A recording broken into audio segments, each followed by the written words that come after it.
चिन्तासन्तानहन्तारो यत्पादाम्बुजरेणवः द्विजानां तान् निजाचार्यान् प्रणमामि मुहुर्मुहुः।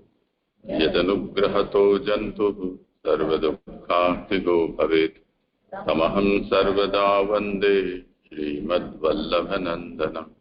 अज्ञानतिमिरान्धस्य ज्ञानाञ्जनशलाकया चक्षुरुन्मीलितं येन तस्मै श्रीगुरवे नमः। नमामि हृदये शेषे लीलाक्षीराब्धिशायिनं लक्ष्मीसहस्रलीलाभिः सेव्यमानं कलानिधिं। चतुर्भिश्च चतुर्भिश्च चतुर्भिश्च त्रिभिस्तथा षड्भिर्विराजते योऽसौ पञ्चधा हृदये मम। करो आरंभ।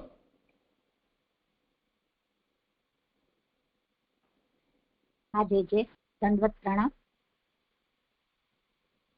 હવે શાસ્ત્રનો અર્થ આનંદરૂપ હરિની આનંદરૂપ લીલા, સ્કંદનો અર્થ અધિકાર લીલા, પ્રકરણાર્થ મધ્યમ પ્રકરણ અને 4 થી 6 અધ્યાય. એમાં વક્તા નારદજી અને શ્રોતા વ્યાસજી, પરંતુ મુખ્ય પ્રયોજન શ્રી ભાગવતની રચના કરવાનું છે. નારદજી વ્યાસજીને ભાગવતનો બોધ કરતા નથી, પરંતુ વ્યાસજીએ ભાગવત રચવું તેનું કારણ કે પ્રયોજન વ્યાસજીને જણાવવા જ નારદજી આવેલા હતા. વક્તા તરીકેના અધિકારી છે. તેથી જ્યારે વ્યાસજી તો શ્રોતા હોવા છતાં પણ ભગવાનનો જ્ઞાન કલા અવતાર હોવાથી નારદજીમાં ઉત્તમ છે. આ રીતે એમ કે મધ્યમ પ્રકરણની અંદર સમજાવ્યું. હવે અધ્યાયનો અર્થ છે સુખજીના વૈરાગ્યનું કારણ અને વ્યાસજીની ચિંતા. એની અંદર ગઈકાલ સુધી આપણે 16 શ્લોક કર્યા. એમાં 14મા શ્લોકથી ને એમ કે વ્યાસજીનો જન્મથી 25 શ્લોક સુધી એમ કે વ્યાસજીનું વર્ણન આવે છે. તો એમાં 14મા શ્લોકની ઉત્થાનિકામાં એવું બતાવ્યું કે પેલા પ્રશ્નનો બીજા સ્કંદમાં ઉત્તર અપાશે, ત્રીજા ચોથા પ્રશ્નનો ઉત્તમ પ્રકરણમાં ઉત્તર અપાશે, અને તેથી કારણ બનેલ રચનાર અને રચવાના પ્રયોજન સંબંધી બીજા પ્રશ્નનો ઉત્તર નીચેના શ્લોકથી આરંભી કહે છે. એટલે અહીંયા 14 થી 25 સુધીના શ્લોક છે એ વ્યાસજી ના દર્શાવેલા છે. અને એની અંદર 14મા શ્લોકમાં કહે છે કે યુગોના ત્રીજા ફેરામાં દ્વાપર સારી રીતે થયો ત્યારે પરાશરથી વાસવીમાં શ્રી હરિની કલાથી યોગીનો જન્મ થયો. પછી 15મા શ્લોકમાં કહે છે કે કોઈ એક સમયે સૂર્યમંડળનો ઉદય થયો ત્યારે સરસ્વતીના પવિત્ર જલનું આચમન કરીને તે એકલા એકાંતમાં બેઠેલા હતા. અને 16મા શ્લોકમાં કહે છે કે ઉત્તમ અને અધમને જાણનાર તે ઋષિ એ ન જણાય તેવી ગતિવાળા કાલથી ભૂતલ ઉપર યુગે યુગે યુગના ધર્મોની ભેળસેળ થયેલી જોઈને ત્યાંથી એ શ્લોક અધૂરો આગળ 17માં સંપન્ન થાય છે. તો આ રીતે એમ કે વ્યાસજી જ્યારે એકાંતમાં બેઠા હતા ત્યારે એને આ ધર્મની ભેળસેળ જોઈ. હવે આવે છે 17મા શ્લોકની ઉત્થાનિકા કે કાલથી ધર્મનો નાશ થયાનું કહીને નીચેના શ્લોકમાં પદાર્થનો નાશ થયાનું પણ કહે છે. એટલે કાલથી ધર્મનો નાશ થયાનું 16મા શ્લોકમાં બતાવ્યું. હવે એમ કે એને કારણે એમ કે પદાર્થોનો પણ નાશ થયેલું વ્યાસજીએ જોયું. તો એની વાત અહીંયા કરે છે. શ્લોક છે ભૌતિકાનામ તુ ભાવાનામ સપ્તિહાસમ ચતત્કૃતમ અશ્રદ્ધાનાન નિહિસત્વાન દુર્મેધાન ઋષિતાયુષ દુર્ભંગાન ચ જનાન્વીક્ષ્ય મુનિર્દિવ્યેન ચક્ષુષા સર્વવર્ણાશ્રમાણામ યદ દધ્યોહિતમ અમોઘદક. હવે ભાષાંતર. હવે આગળના શ્લોકને જોડીને કહે છે કે ઉત્તમ અને અધમ જાણનાર તે ઋષિએ ન જણાય તેવી ગતિવાળા કાલથી ભૂતલ ઉપર યુગે યુગે યુગના ધર્મોની ભેળસેળ થયેલી ને અને તેણે કરેલ ભૌતિક પદાર્થોની શક્તિનો ઘટાડો તથા શ્રદ્ધા વિનાના, સત્વ વિનાના, બુદ્ધિ વિનાના ટૂંકા થયેલા આયુષ્યવાળા અને દુર્ભાગી મનુષ્યોને જોઈને 17મા શ્લોકનો અહીં લગી અનુવાદ છે. પછી હવે 18મા શ્લોકનો આવે છે કે સદા સફળ દ્રષ્ટિવાળા મુનિએ દિવ્ય ચક્ષુથી સર્વ વર્ણો અને આશ્રમોને જે હિતકારી હતું તેનું ધ્યાન ધર્યું. હવે સુબોધિનીજી, ભૌતિકો એટલે આપણે વગેરે, ભૌતિકોની અંદર આપણે અને વગેરે લીધો એટલે વગેરેથી જે મને એવું સમજાય કે જળ જગત અને જીવ આ બધું અંદર સમાવેશ થઈ જાય છે, કારણ કે પંચ મહાભૂતથી જ આ બધું બનેલું છે એવું મને અહીંયા કઈ સમજાય છે. પછી આગળ કહે છે કે ચ અને શબ્દથી જણાવેલ પ્રાણીઓની વેદના. તો જે વ્યાસજીએ પદાર્થો ધર્મની ભેળસેળ થઈ અને એને કારણે જે ભૌતિક પદાર્થોની શક્તિમાં પણ ઘટાડો જોયો, ત્યારે એને શ્રદ્ધા વિનાના, સત્વ વિનાના, બુદ્ધિ વિનાના અને ટૂંકા આયુષ્યવાળા દુર્ભાગી જે મનુષ્યોને જોયા, તો એ પ્રાણીઓની વેદનાને પણ તેને જોઈ. પછી આગળ કહે છે સુબોધિનીજીમાં કે શક્તિ હાસ એટલે વેદ અભ્યાસ વગેરે અથવા ખેતી, વરસાદ વગેરે શક્તિનો ઘટાડો. ત્યાર પછી આગળ સમજાવે છે કે તત્કૃતમ, તત્કૃતમ એટલે કાલે કરેલો જોયો, એટલે કે કાલને કારણે આ બધો ઘટાડો થયેલો વ્યાસજીએ જોયો. અશ્રદ્ધાનાથી કર્તાના એટલે કે ધર્મ કરનારાઓના દોષો કહેલા છે. અશ્રદ્ધાનાથી ને કર્તા તરીકે એટલે કે જે ધર્મ કરનારા જે છે જીવો, તો એના દોષ પણ કહેલા છે. તેઓ સર્વત્ર શ્રદ્ધા વિનાના, સત્વ એટલે બલ અથવા વિવેક વગરના, અને દુર્મેધાન એટલે કે બુદ્ધિ વિનાના છે. એટલે આ દ્વાપરની અંદર જે ધર્મની ભેળસેળ થઈ અને પદાર્થોનો નાશ થયેલો જોયો, તો એની અંદર આવા જીવોને પણ વ્યાસજીએ જોયા. પછી આગળ એમાં કહે છે કે એમ ચિત્ત, બુદ્ધિ અને મનનો નાશ કહ્યો. તેમના અંતઃકરણમાં અહંકાર જ પોસાયેલો છે એવો અર્થ છે. તો કે આ જીવો કેવા હતા? તો કે મન, બુદ્ધિ અને ચિત્ત અને અહંકાર. તો એમાં ત્રણ વસ્તુનો તો એમ કે નાશ થયેલો જોયો, કે ચિત્ત, બુદ્ધિ અને મનનો નાશ થયો. હવે રહ્યું હું પાછળ? તો કે અંતઃકરણમાં અહંકાર જ પોસાયેલો રહ્યો એવો અર્થ છે, કે અહંકાર સિવાય બીજું બધું નષ્ટ થઈ ગયું. તેથી જ આયુષ્ય પણ ઘટેલ છે અને અહંકારને કારણે તેઓનું આયુષ્ય પણ ઘટેલ છે. એમ ટૂંકા થયેલા આયુષ્ય વાળા વિશેષણથી કહેલ છે.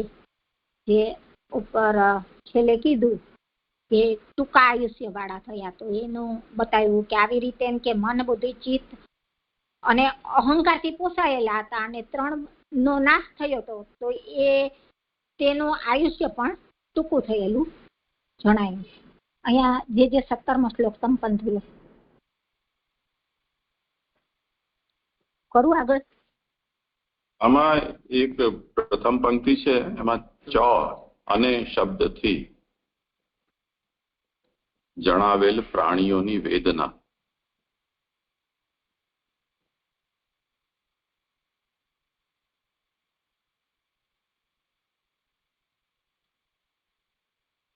એ કઈ સમજાતું નથી ક્યાંથી આવી ગઈ પ્રાણીની વેદના.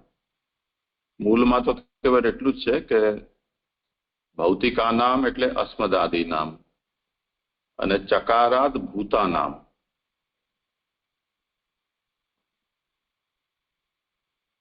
ભૌતિકનો અર્થ છે આપણે વગેરે, અને ચકારથી થાય છે ભૂત.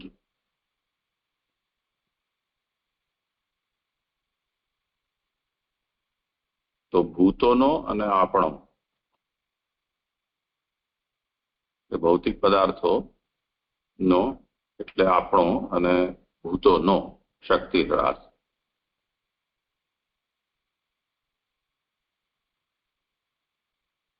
તો એનો તાત્પર્ય કંઈક એવું લાગે છે કે જો ભૌતિકથી મનુષ્ય, આપણે એટલે મનુષ્ય લઈએ, જો જીવ માત્ર લઈએ તો પછી પ્રાણીઓ પણ આવી જાય. અને જો આપણે માં કેવલ મનુષ્ય અને વગેરે લઈએ તો પછી શું ગ્રહણ કરવું? અન્ય પ્રાણીઓ લેવા મનુષ્યેતર? તો પણ પછી ચકારથી જે અર્થ કરી રહ્યા છે કે જણાવેલ પ્રાણીઓની વેદના.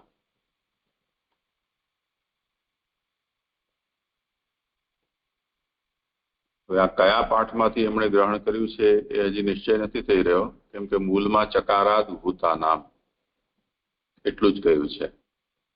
પણ થયું શું છે કે એમની શક્તિ ઓછી થઈ છે, શક્તિનો હ્રાસ થયો છે. તો જેવી રીતે આપણે વગેરેનો શક્તિનો નાશ થયો છે તેવી રીતે ભૂતોની શક્તિનો પણ નાશ થયેલો છે.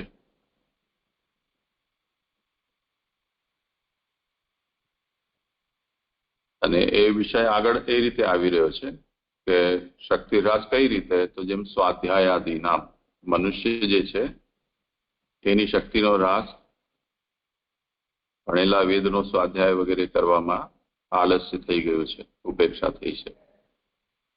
અને ચકારાદ ભૂતા નામનો અર્થ કરી રહ્યા છે કે કૃષિ વૃષ્ટ્યાદી નામ વાહ,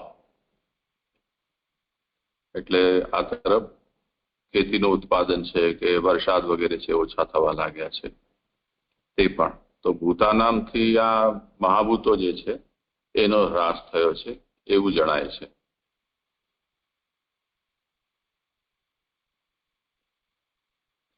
તો ભૂતાનામ ચ એટલે અને શબ્દથી જણાવેલ પ્રાણીઓની વેદના. આ પુંજણ ક્યાંથી આ ભૂતની જેમ ક્યાંથી આવી ગયું છે?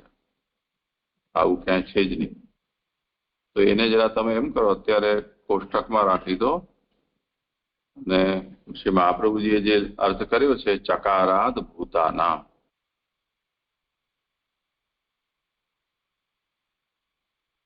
ભૌતિકોનો અને ભૂતોનો એટલું સીધું સરળ અર્થ કરી દો. એનું વિવરણ તો આગળ કરી જ રહ્યા છે.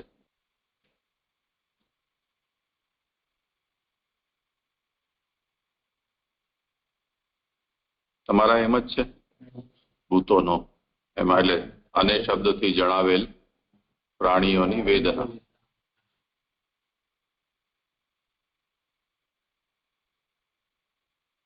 ભલે કરો, ભલે આગળ. આમાં કઈ છે વિચાર? તો જે આ વગેરેથી ને મહાભૂત લેવાના એવું કીધું તમે મને. આ વગેરેથી શું લીધું? ભૌતિકો, આપણે વગેરે. મહાભૂતોથી જે બનેલા છે બધા ભૌતિક, અને ચકારથી ભૂતો, ભૂત અને ભૌતિક.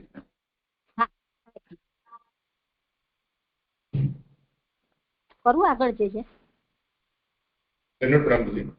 એક પ્રશ્ન છે.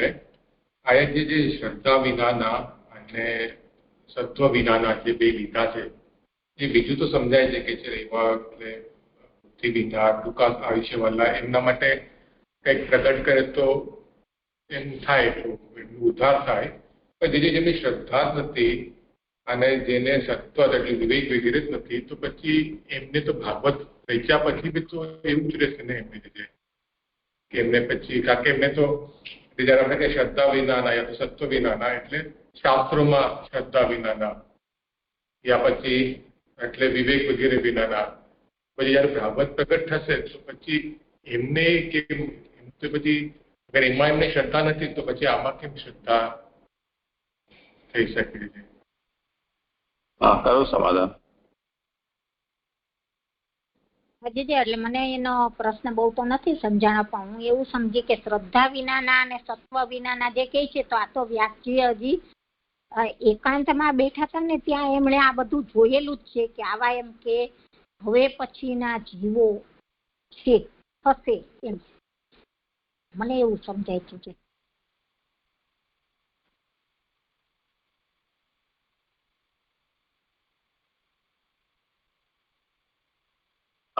કયું સમાધાન તમારું?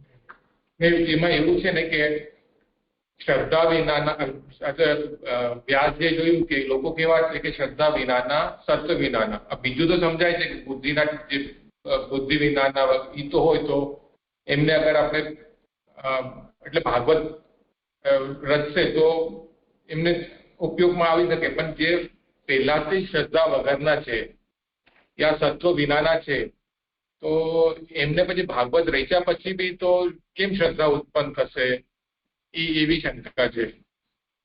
એટલે ત્યાં મને એવું સમજાય છે કે આગળ આવશે તો વ્યાસજી જે વેદ એક જ હતો એના 4 વિભાગ કરે છે, પછી એના વિભાગના પણ વિભાગ કરે છે, એટલે અધિકારી પ્રમાણે વિભાગને એના વિભાગ કરી અને એની શાખાઓ રચશે અને એને આધારે એમ કે એ લોકો દરેક અધિકારી પ્રમાણે જ્ઞાન મેળવશે, એવું કંઈક મને સમજાય છે. આગળ આવશે આ વિશે.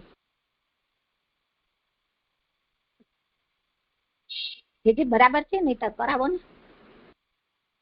ના, એટલે હજી એમના પ્રશ્નનો એ ભાગ હજી ઉત્તરિત નથી થયો કે માનો કે આ બધું કરે પણ ખરા, વેદ એના વિભાગ, એના શાખા વિભાગ, એના પછી આગળ જઈને મહાભારતનું પ્રણયન,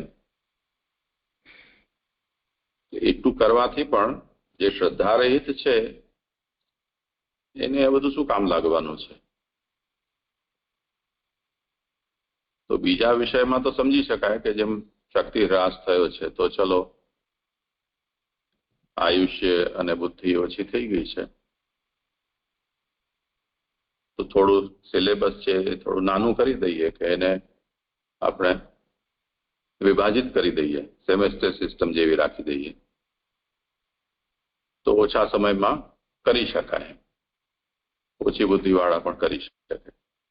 પણ જેને શ્રદ્ધા જ ન હોય એને આનાથી શું ફરક પડવાનો છે? આ હોય તો એ નથી કરતો ને ઓલું હોય તો એ નથી કરવાનું એમ.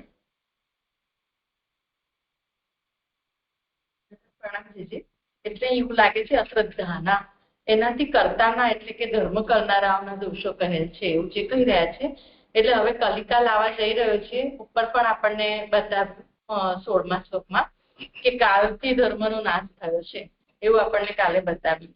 એટલે અહીંયા દેશકાલ કરતા કર્મ મંત્ર, દેશકાલ દ્રવ્ય કરતા કર્મ મંત્ર એ 6 જે કલિકાલમાં નષ્ટ થઈ ગયા છે એ રીતે અહીંયા આપણે બતાવી રહ્યા હોય એવું લાગે છે કે બધાનો એ નષ્ટપ્રાય થવા જઈ રહ્યા છે. હવે દેશકાલ દ્રવ્ય કરતા કર્મ અને મંત્ર એ 6 નો, એટલે અહીંયા જે કર્તાનો દોષ, અહીંયા અશ્રદ્ધા ના કરીને કર્તાનો દોષ બતાવી રહ્યા છે કે એ કર્તાનો દોષ છે અને એટલા માટે સર્વત્ર શ્રદ્ધા વિનાના, બલવાના, વિવેક વગરના એવા એ જીવો થઈ ગયા છે.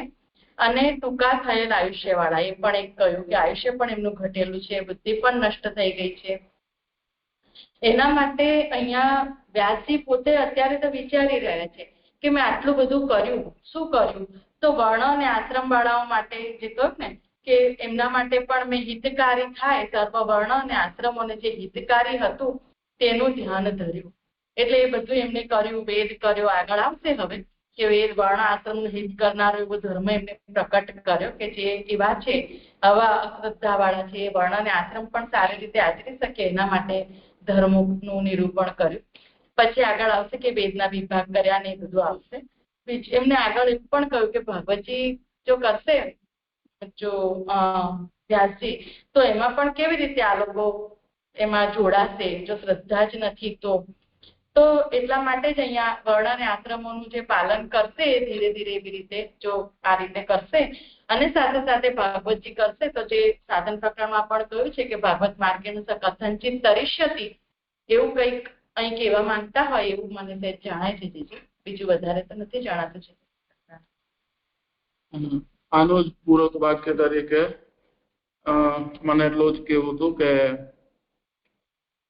ભાગવત જે છે એટલે જે ધ્યાન ધરી અને વ્યાસજીએ પ્રકટ કર્યું એ અહીંયા જે અશ્રદ્ધા વાળા જે છે તેઓ જે સર્વત્ર શ્રદ્ધા વિનાના સત્વ એટલે બલ અથવા વિવેક વગરના એ લોકો એવા જે થયા છે એના અંદર શ્રદ્ધા ઉત્પન્ન કરવા વાળું થશે, સત્વ બલ ઇત્યાદિ ઉત્પન્ન કરવા વાળું થશે.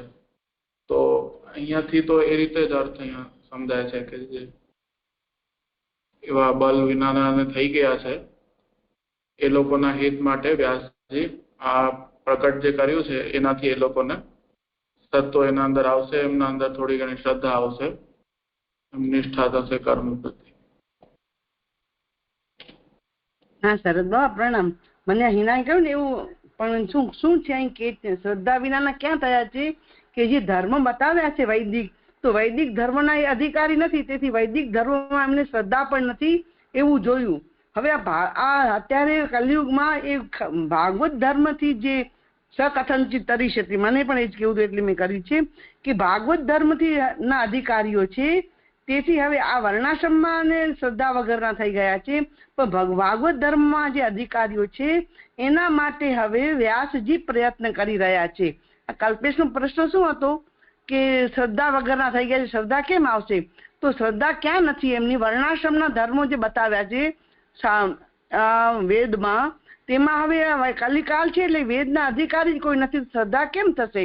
તેથી હવે અહીં જે અધિકારીઓ આવશે તે તો ભાગવત ધર્મ વાળા જ અધિકારીઓ છે કલિકાલમાં. તો ને છે તે મહાપ્રભુજી કહ્યું છે ભાગવત માર્ગેણ કથનચિત તરિષ્યતિ, એવાઓના માટે ભાગવતમાં શ્રદ્ધા થશે, બીજા ધર્મમાં શ્રદ્ધા નહીં હોય, પણ જે અધિકારીઓ છે તેને ભાગવતમાં શ્રદ્ધા થશે ને એ શ્રદ્ધાથી એ તરશે.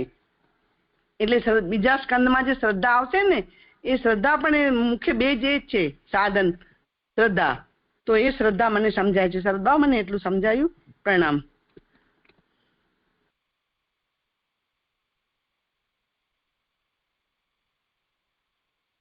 જે કાર્ય આગળ વ્યાસજીએ કર્યું છે અને એમાં એમણે અશ્રદ્ધાને પણ એક કારણ માની છે, તે જ રીતે અહીંયા સત્વરહિત પણ થયું છે. સત્વરહિતનો અર્થ શ્રી મહાપ્રભુજી આજ્ઞા કરે છે કે બલમ વિવેક હોવા, બલ રહિત પણ થયા છે અને વિવેક રહિત પણ છે, બુદ્ધિ રહિત પણ છે. તો હવે એ દૃષ્ટિથી જો વિચાર કરવામાં આવે કે બુદ્ધિ રહિત પણ છે, તો એ એમનું જે અવગુણ છે એ પણ આગળના બધા કાર્યને વ્યર્થ બનાવે એવું છે. યસ્ય નાસ્તિ સ્વયં પ્રજ્ઞા શાસ્ત્રમ તસ્ય કરોતિ કિમ. તો જેને પોતાને બુદ્ધિ ન હોય એને શાસ્ત્ર શું કરી શકવાનું છે? બુદ્ધિ ન હોય એને તો ભેંસની જેમ તમે દંડાથી જ હકાવી શકો અને હાકે તો એ અર્થથી અહીંયા જેટલા અહીંયા અવગુણો બતાવી રહ્યા છે, કુલ મિલાવીને ચિત્ત, મન અને બુદ્ધિનો નાશ બતાવ્યો છે ક્રમશઃ. હવે જે શ્રદ્ધા છે, જો વ્યાસજીએ જે પરિશ્રમ કર્યો આગળ જઈને ને, એ આ પરિસ્થિતિનો અવલોકન કર્યા પછી કર્યો. તો હવે શ્રદ્ધા રહિતતાને પણ એ પરિશ્રમના સંદર્ભમાં જ આપણને વિચારવી પડશે.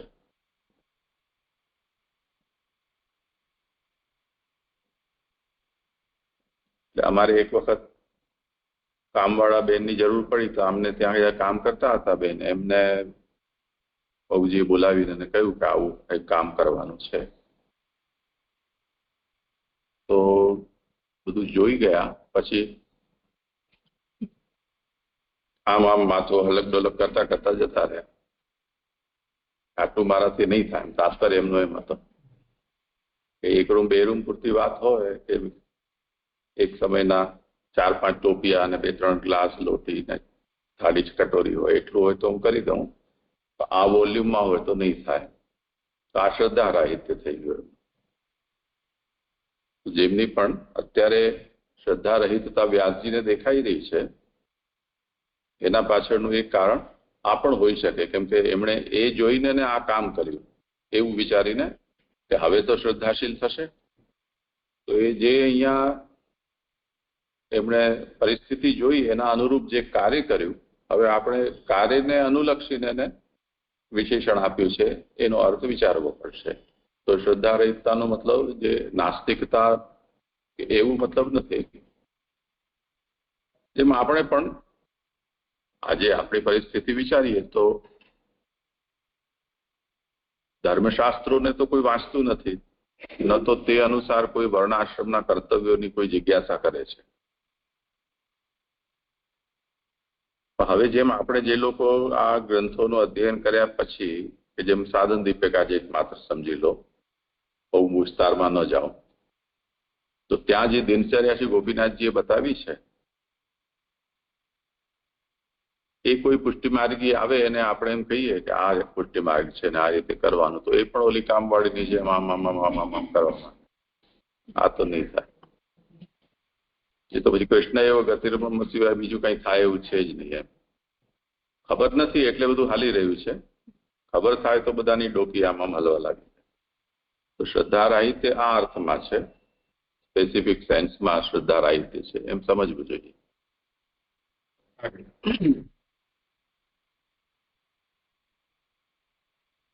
હા કરો. સમજાયું. સરસ. હા જે હવે આગળ 18મો શ્લોક છે. 18મા શ્લોકના ભાષાંતરની અંદર એવું કીધું કે સદા સફળ દ્રષ્ટિ વાળા મુનિએ દિવ્ય ચક્ષુથી સર્વ વર્ણો અને આશ્રમો ને જે હિતકારી હતું તેનું ધ્યાન ધર્યું. હવે સુબોધિનીજી કે કર્મથી ભાગ્ય ઉત્પન્ન થાય છે, તે કાર્ય કાલ વગેરેની શુદ્ધિના ભેદથી મોટું ભાગ્ય ઉત્પન્ન કરે છે. એટલે અહીંયા મને એવું સમજાય છે કે કર્મથી જેમ કે ભાગ્ય તો ઉત્પન્ન થાય છે, અને એ કાર્ય કેવું થાય છે કે કાલને આધારે શુદ્ધિ અશુદ્ધિના ભેદથી ને મોટું ભાગ્ય ઉત્પન્ન કરે છે. એટલે એમ કે જો કાલ શુદ્ધ હોય તો ત્યાં એ પ્રમાણે ભાગ્યના ફળ મળે, અને જો કાલ અશુદ્ધ હોય તો અશુદ્ધ કાલમાં કરેલું હોય તો તેને એ પ્રમાણે ભાગ્ય ઉત્પન્ન કરે છે. દ્વાપરના આરંભમાં તો 6 દુષ્ટ હોવાથી ભાગ્ય દુષ્ટ નબળું થાય છે. હવે દ્વાપરનો આરંભ થયો ત્યારે તો 6 દુષ્ટ એટલે દેશ, કાલ, કર્મ, કર્તા, દ્રવ્ય અને મંત્ર, તો આ 6 દુષ્ટ હોવાથી ભાગ્ય દુષ્ટ નબળું થાય છે. એટલે દ્વાપરના આરંભની અંદર જેમ કે આ બધા માં દુષ્ટતા થઈ ધર્મની ભેળસેળને કારણે, તો પછી એમ કે એને કારણે લોકોનું ભાગ્ય પણ, જીવોનું ભાગ્ય પણ દુષ્ટ બન્યું. આ બધું વ્યાસે અનુમાનથી જાણેલું નથી, પણ ઋષિના જ્ઞાનથી જાણેલું છે. આ બધું વ્યાસજીએ કઈ રીતે જાણ્યું, તો એમ કે એમાં એ રીતે બતાવે છે કે વ્યાસજીએ આવું કોઈ અનુમાનથી ને જાણેલું નથી, પણ વ્યાસજી શું હતા તો કે ઋષિ હતા. એટલે ઋષિઓ કેવા હોય તો કે આર્ષ જ્ઞાન વાળા હોય, ત્રિકાળ દ્રષ્ટા હોય, તો એને કારણે એને જ્ઞાનથી ને આ બધું જાણેલું છે. આગળ કહે છે કે તેમ થાય ત્યારે ઉપાયોનું જ્ઞાન થાય. જો કે આવી રીતે એમ કે જો જ્ઞાન થાય તો પછી એના ઉપાયોનું પણ જ્ઞાન થાય એવો અર્થ છે. પાખંડ ધર્મો પોતાની મેળે જ ઉત્પન્ન થવાના, તેથી તે ન થાય તે માટે. હવે અહીંયા આપણને 12મા સ્કંદની અંદર પણ સુખદેવજીએ કીધું હતું કે જયારે કલિકાલ આવશે ત્યારે એમ કે આ પાખંડ ધર્મો છે એ ઘાસના તણખલાની માફક એમ કે થવા લાગશે. તો અહીંયા પણ એ જ બતાવે છે કે પાખંડ ધર્મો પોતાની મેળે જ ઉત્પન્ન થવાના, તેથી તે ન થાય તે માટે. તેમ ન થાય તે માટે શું કહ્યું તો કે આગળ કહે છે કે સર્વ વર્ણોને અને આશ્રમોને એમ કહેલું છે. તો ઉપર કીધું ને ભાષાંતરમાં કે સદા સફળ દ્રષ્ટિવાળા મુનિએ દિવ્ય ચક્ષુથી સર્વ વર્ણો અને આશ્રમોને જે હિતકારી હતું તેનું ધ્યાન ધર્યું. એટલે કે સર્વ વર્ણ અને આશ્રમોને જે હિતકારી હતું એનું ધ્યાન ધર્યું. જે મને આવું અહીંયા સમજાય છે, પણ વધારે આ પંક્તિમાં મને ખ્યાલ નથી આવતો. પછી ચ અને શબ્દથી ગૌણ દેશ વગેરેના ધર્મો કહેલા છે. એમાં પેલી ફૂટનોટ છે કે ઉત્તરાર્ધમાં યત ને બદલે ચ પાઠ આચાર્ય શ્રીએ લીધેલ હોય તેમ જણાય છે. એટલે ઉત્તરાર્ધની અંદર સર્વ વર્ણાશ્રમાણામ યદ દધ્યો હિતમ અમોઘત, એમાં યદ આપ્યું છે તો એનું યત ને બદલે પાઠ આચાર્ય શ્રીએ ચ લીધેલો છે. પણ મને આ પણ નથી સમજાતું જે કે ગૌણ દેશ વગેરેના ધર્મ કહેલા છે, તો આ ગૌણ દેશથી કઈ રીતે લેવાનું એ પણ મને સમજાતું નથી. આથી એમ જણાવેલ છે કે વર્ણ, આશ્રમ અને દેશ સિવાયના ધર્મો પાખંડ છે. એટલે આના આધારે એવું જણાવ્યું કે વર્ણ આશ્રમ અને દેશ સિવાયના ધર્મો એ બધા પાખંડ છે. એટલે આ દ્વાપરની અંદર જે અસર થઈ, ધર્મની ભેળસેળ થઈ અને 6 દેશ, કાલ, કર્તા, કર્મ, મંત્ર અને દ્રવ્ય જે દુષ્ટ થયા, તો એને કારણે એમ કે વર્ણ, આશ્રમ અને દેશ સિવાયના જે કાંઈ ધર્મો હતા તે પાખંડ છે. તે પાખંડ વિનાના ધર્મો સંબંધી આ ધ્યાન ધર્યું. એટલે એ જે ધર્મો અત્યારે જે પાખંડ થઈ ગયો છે, તો વ્યાસજીએ તે પાખંડ વિનાના ધર્મો સંબંધી ધ્યાન ધર્યું. એટલે એમ કે એમાંથી પાખંડ ન રહે અને સર્વ વર્ણ અને આશ્રમોનું હિત કઈ રીતે થાય તે માટે તેમણે ધ્યાન ધર્યું. વ્યાસ સત્ય સંકલ્પ વાળા હોવાથી હિતકારી હોય તે તેમને સ્ફુરે છે. તેથી સદા સફળ દ્રષ્ટિ વાળા એમ કહેલ છે. હવે અહીંયા એમાં વ્યાસ સત્ય સંકલ્પ વાળાની બીજી ફૂટનોટ છે કે સત્ય સંકલ્પ વાળા એટલે જે તેમના મનમાં વિચારે તે થાય તેવા. તો આગળ કીધું ને કે પાખંડ વિનાના ધર્મ સંબંધી તેમણે ધ્યાન ધર્યું, તો તેના આગળ પૂર્તિ કરે છે આ વાક્યથી કે વ્યાસ સત્ય સંકલ્પ વાળા છે. તો સત્ય સંકલ્પ વાળા એટલે શું? તો કે તે જે તેમના મનમાં વિચારે તેવું થાય. એટલે વ્યાસજી અહીંયા સર્વ વર્ણ અને આશ્રમનું જે હિત થાય તેવું વિચાર્યું. તેથી એમ કે વ્યાસ સત્ય સંકલ્પ વાળા હોવાથી હિતકારી હોય તે જ તેમને પૂરે છે. તેથી સદા સફળ દ્રષ્ટિ વાળા એમ કહે છે. એટલે તેથી જેમ કે વ્યાસજીને સદા સફળ દ્રષ્ટિ વાળા એમ કહેલું છે. અહીંયા જે આ શ્લોક સંપન્ન થયો, પણ મને આ સર્વ વર્ણો ને આશ્રમો ને એ પણ અધૂરું વાક્ય છોડું છે, બરાબર નથી સમજાતું. અને આ ગૌણ દેશ વગેરેના ધર્મ કહેલા છે, આ વાત નથી સમજાતી. હા, કોઈને સમજાયું હોય તો કરો સમાધાન. મને એવું સમજાયું એમાં કરો પણ હા કર ને. મને અહીં એવું સમજાય છે કે વર્ણ જે વર્ણનો છે, જે આશ્રમનો છે, તે ઉત્તમ દેશ, જે ઉત્તમ ગૌણ દેશ નહીં પણ જેવા એવા ઉત્તમ દેશો છે, એ રીતે જો ઉત્તમ દેશમાં જઈને ધર્મો કરશે તો એ જ ધર્મ થશે, બાકી બધું પાખંડ થશે.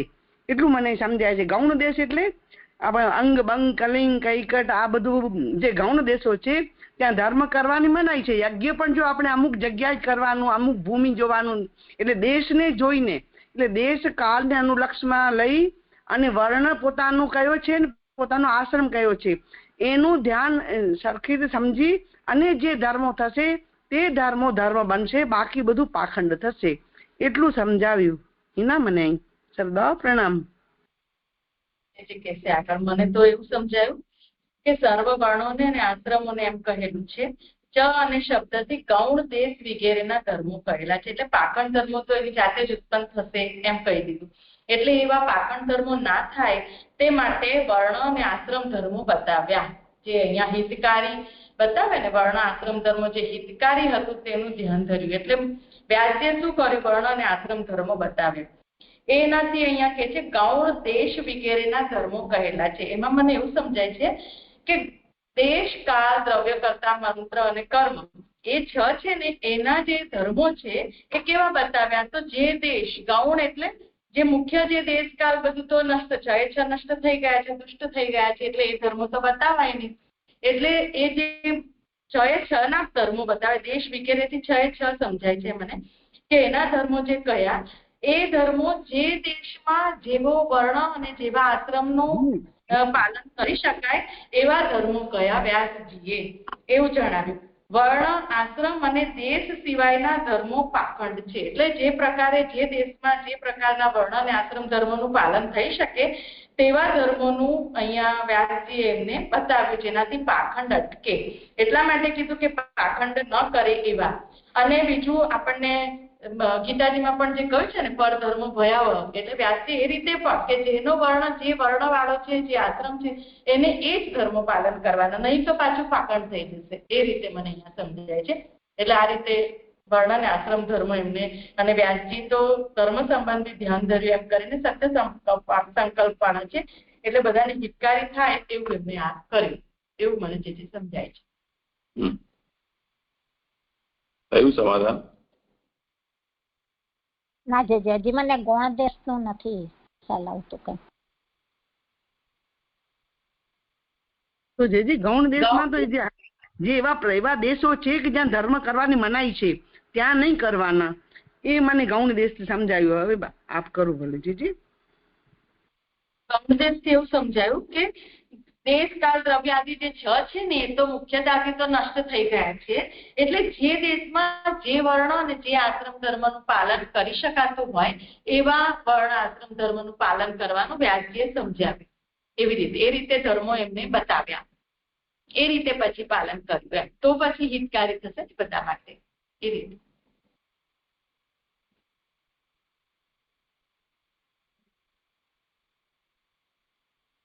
હા જે દંડવત પ્રણામ. એ જ કે આ હિનાએ કહ્યું ને, એ જ ગૌણ દેશ વગેરેના ધર્મો. એટલે તમે છે ને તમે ગૌણ દેશ એમ વાંચો છો ને એટલે તમને તકલીફ પડે છે, પણ દેશ વગેરેના ધર્મ ગૌણતાથી બતાયા. એટલે એક શ્રુતિ પરખ હોય અને એક સ્મૃતિ પરખ હોય. તો સ્મૃતિ પરખ ધર્મો બધા બતાવ્યા કે જે અત્યારે કલિકાલને અનુસાર દેશ કાળ કરતા મંત્ર દ્રવ્ય એ બધું તો પેલું તો નષ્ટ થઈ ગયું છે, પણ જે હિનાએ કહ્યું એ જ પ્રમાણે કે ગૌણતાથી બતાયા. એટલે એ તે તત્ત દેશ કાળને અનુસરીને બતાયા, એટલે સ્મૃતિ પરખ કે એ પ્રકારે એમ. કેમ કે ધર્મ બે દ્વિપરક થઈ ગયો, શ્રુતિ પરક અને સ્મૃતિ પરક. તો હવે કઈક ધર્મો તો બતાવવા જ પડશે, કેમ કે એની અંદર તમે કહ્યું એમ ભેળસેળ થઈ ગઈ, તો પછી શું કરવાનું? તો એ તત્ત દેશકાળને અનુસરીને આ આચરણમાં કરવાના ધર્મો, વર્ણ અને આશ્રમના તો હતા જ, પણ દેશ વગેરેના ધર્મો પણ એ જ પ્રકારે બતાયા એમ. એ 6 ધર્મો પણ ગૌણતાથી બતાયા, એટલે વેદની મુખ્યતાથી નહીં, પણ એ સિવાય આચરી શકાય આ કાળમાં એવા, એવી રીતે ગૌણતા લેવાની છે. ગૌણ દેશ એમ ના લેશો, એટલે મુખ્ય દેશ અને ગૌણ દેશ એવી રીતે દેશના વિભાગ નથી કરવાના, પણ 6 ધર્મો મુખ્યતાથી અને ગૌણતાથી એમ. તો એ અહીંયા ગૌણતાથી બતાયા છે. ગૌણતાથી એટલે વેદમાં ના હોય એવા, મતલબ લિબરલી. મને એવું સમજાય છે જેજા. વર્ણાશ્રમનું કેવી રીતે કહ્યું તે? શું રીતે વર્ણ આશ્રમ નું કેવી રીતે વિભાગ? વર્ણ અને આશ્રમ ના પણ જોડવા પડશે ને દેશ સાથે. એવો દેશ યથાર્થ દેશ હોય, જે વર્ણ છે, જે આશ્રમ છે, અને એવા દેશમાં ગમે તે કર્મ નહીં થાય. ના, એટલે અહીંયા એનું અનુવાદ કેવી રીતે કરેલો છે કે પાખંડ ધર્મો પોતાની મેળે જ ઉત્પન્ન થવાના, તેથી તે ન થાય તે માટે શું કર્યું? સર્વ વર્ણોને અને આશ્રમોને એમ કહેલું છે, અને ચ શબ્દથી ગૌણ દેશ વગેરેના ધર્મો કહેલા છે. એટલે સર્વ વર્ણ અને આશ્રમોને ગૌણતાથી પાળવાના દેશ વગેરેના ધર્મો બતાવ્યા કે તમે તમારા ધર્મોને આવી રીતે ગૌણ રીતે પાળો. મુખ્ય રીતે તો હવે તમે નહીં પાડી શકો, વેદ તો બધું નષ્ટપ્રાય થઈ ગયો, તો ગૌણતાથી પાડી શકાય એવા ધર્મો વર્ણ અને આશ્રમોને બતાવ્યા, આશ્રમોના બતાવ્યા. એ જ બધો વિષય આપણે આ બધો જોયો ને. આનામાં શું કહેવાય છે? કૃષ્ણાશ્રયનો વિષય, કે બધું નષ્ટપ્રાય થઈ ગયું છે, તો કૃષ્ણ એવા ગતિર્મમાં. તો એવી રીતે અહીંયા ગૌણની જગ્યાએ અવાંતર શબ્દ મૂકી દો. મૂળમાં એ જ શબ્દનો પ્રયોગ છે, અને એ વાત આમની સાચી છે કે ગૌણ ધર્મો નહીં, એટલે મુખ્ય અને ગૌણ થયા એ રીતે કહેવું હોય તો વર્ણાશ્રમ મુખ્ય થશે, અને દેશકાળ દ્રવ્ય કરતા સંબંધી જે છે એ ગૌણ એટલે અવાંતર.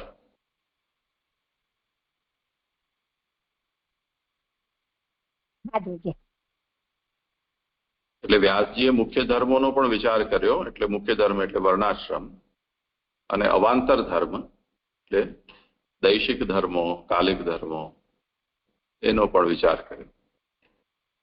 અને કલિકાલ આવતા એમાં પાખંડ કેવી રીતે રોકી શકાય એ પ્રયત્ન એમણે કર્યો. સ્પષ્ટ થયું સરદાર. પ્રણામ. અહીંયાથી એવું કહ્યું દ્વાપરના આરંભમાં, ત્યાંથી જ એ બધું થઈ ગયું. દ્વાપરના આરંભમાં જ થાય છે આ દૃષ્ટિ. આપણે એટલે મને આપણે જયારે કરીએ તો દ્વાપરના અંતમાં એટલે કલીની શરૂઆત, એમ આપણે જયારે સંધિકાલ છે દ્વાપર આદૌ તુ ધર્મસ્ય દ્વિપરત્વાत्. દ્વાપર આદિ છે. કરો આગળ જેમનો વારો હોય. આજે મારે એક શ્લોક છે પણ જે અહીંયા દ્વાપરના આરંભમાં કીધું તો આ 6 જે બતાવ્યા એ તો બધા દુષ્ટ થઈ ગયા એવું બતાવે છે ને. નષ્ટપ્રાય એટલે દુષ્ટ બે એક થાય.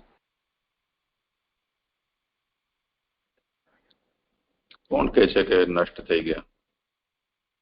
નષ્ટપ્રાય એટલે અને દુષ્ટ થઈ ગયા એ બે એક થશે, હું એમ પૂછું છું. એ તો આગળ ધર્મ વ્યતિક્રમો દૃષ્ટ એમાં વ્યતિક્રમમાં એ વાત બતાવી ને કે અનધિકારીઓ બધી જગ્યાએ પોતાનો અધિકાર જાણીને બધું કરતા થઈ ગયા છે, એને કારણે આ વિપ્લવ થયો છે.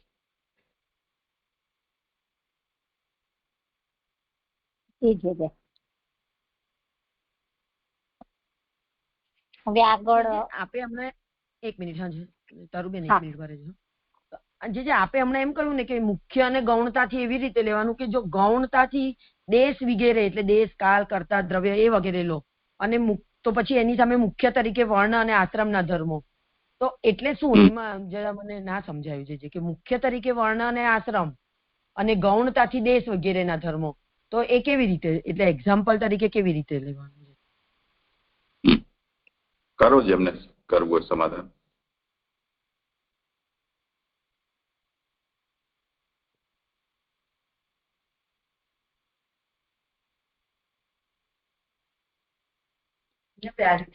વર્ણાશ્રમ ધર્મો કરી રહ્યા છે, સર્વ વર્ણો અને આશ્રમોને માટે જ પ્રવૃત્તિશીલ થયા છે વ્યાસજી. એટલે દેશકાલ આદિ જે પહેલા બતાવી દીધું છે કે એ તો દુષ્ટ થઈ ગયા છે, એટલે એની તો મુખ્યતા ના રાખે ને એવી રીતે, એટલે એની મુખ્યતા તો ના જણાય. તો અહીંયા વર્ણ અને આશ્રમ ધર્મની હવે મુખ્યતા છે અને અવાંતર કહ્યું છે, જે ગૌણ એટલે અવાંતર. તો અવાંતરમાં દેશ વગેરેના ધર્મો એટલે દેશકાલ દ્રવ્ય એ બધો એ જે ધર્મો કયા એ અવાંતર રીતે કયા છે. મુખ્ય વર્ણ અને આશ્રમ ધર્મ એની અવાંતર રૂપે દેશ આદિના ધર્મો એવું.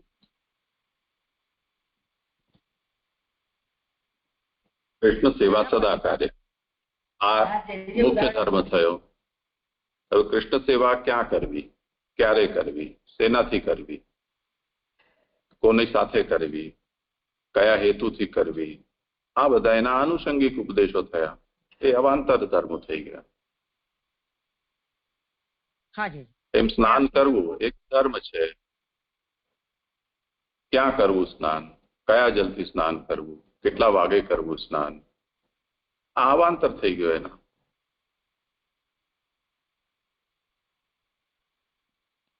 હાજી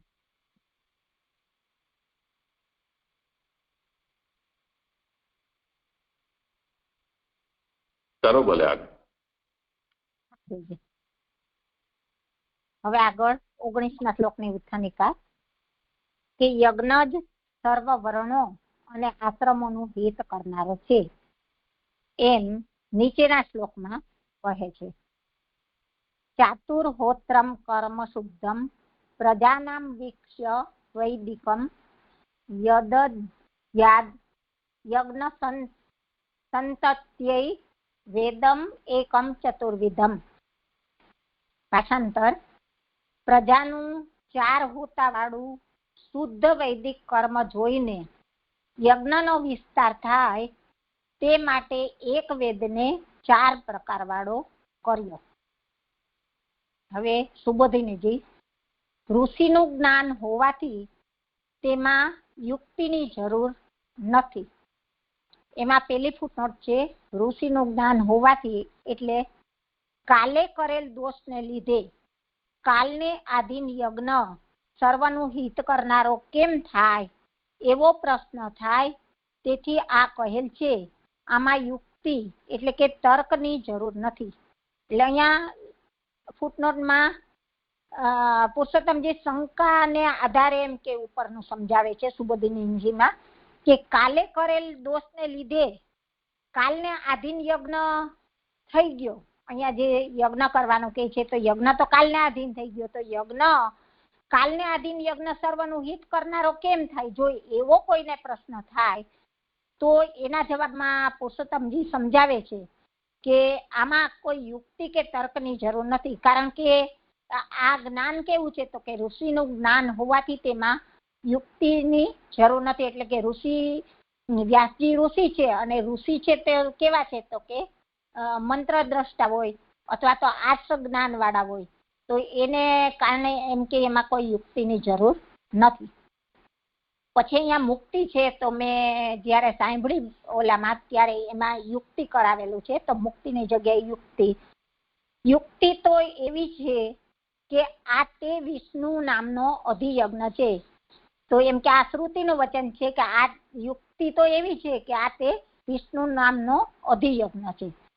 એ વાક્ય પ્રમાણે આધિદૈવિક કાલ અથવા કાલને વશ રાખનાર વિષ્ણુ ભૌતિક કાલે કરેલા દોષો દૂર કરવાની શક્તિ વાળા છે, કારણ કે યજ્ઞ તે બંનેના સ્વરૂપ વાળો છે અને વૈદિક યજ્ઞ વિષ્ણુ છે. તો અહીંયા યુક્તિ થી ને બતાવે છે કે યુક્તિ તો એવી છે કે આ તે વિષ્ણુ નામનો અધિયજ્ઞ છે. આ શ્રુતિનું વચન સમજાય, યજ્ઞ વે હરિ. તો એ વાક્ય પ્રમાણે શું કહે છે અહીંયા કે આધિદૈવિક કાલ અને કાલને વશ રાખનાર એ વિષ્ણુ ભૌતિક કાલે કરેલા દોષો દૂર કરવાની શક્તિ વાળા છે. એટલે કે કાલ સ્વરૂપે પણ ભગવાન છે અને કાલને વશ રાખનાર પણ વિષ્ણુ સ્વરૂપ જ છે. તો એ આધિદૈવિક સ્વરૂપથી ને તો એમ કે ભૌતિક કાલે કરેલા દોષો દૂર કરવાની તો શક્તિ વાળા છે. પછી એનું કારણ આપીને સમજાવે છે, કારણ કે યજ્ઞ તે બંનેના સ્વરૂપ વાળો છે. એટલે યજ્ઞ કેવો છે તો કે યજ્ઞ સ્વરૂપે પણ કાલ સ્વરૂપે પણ ભગવાન છે અને કાલને વશ રાખનાર સ્વરૂપે પણ વિષ્ણુ સ્વરૂપ છે. તો એ રીતે યજ્ઞ પણ બંને સ્વરૂપ વાળા છે. તો યજ્ઞ બંને સ્વરૂપ વાળા છે. એની ત્રીજી ફૂટનોટ, 1 મિનિટ, આમાં યુક્તિને હું બીજી ફૂટનોટમાં ભૂલી ગઈ, સોરી.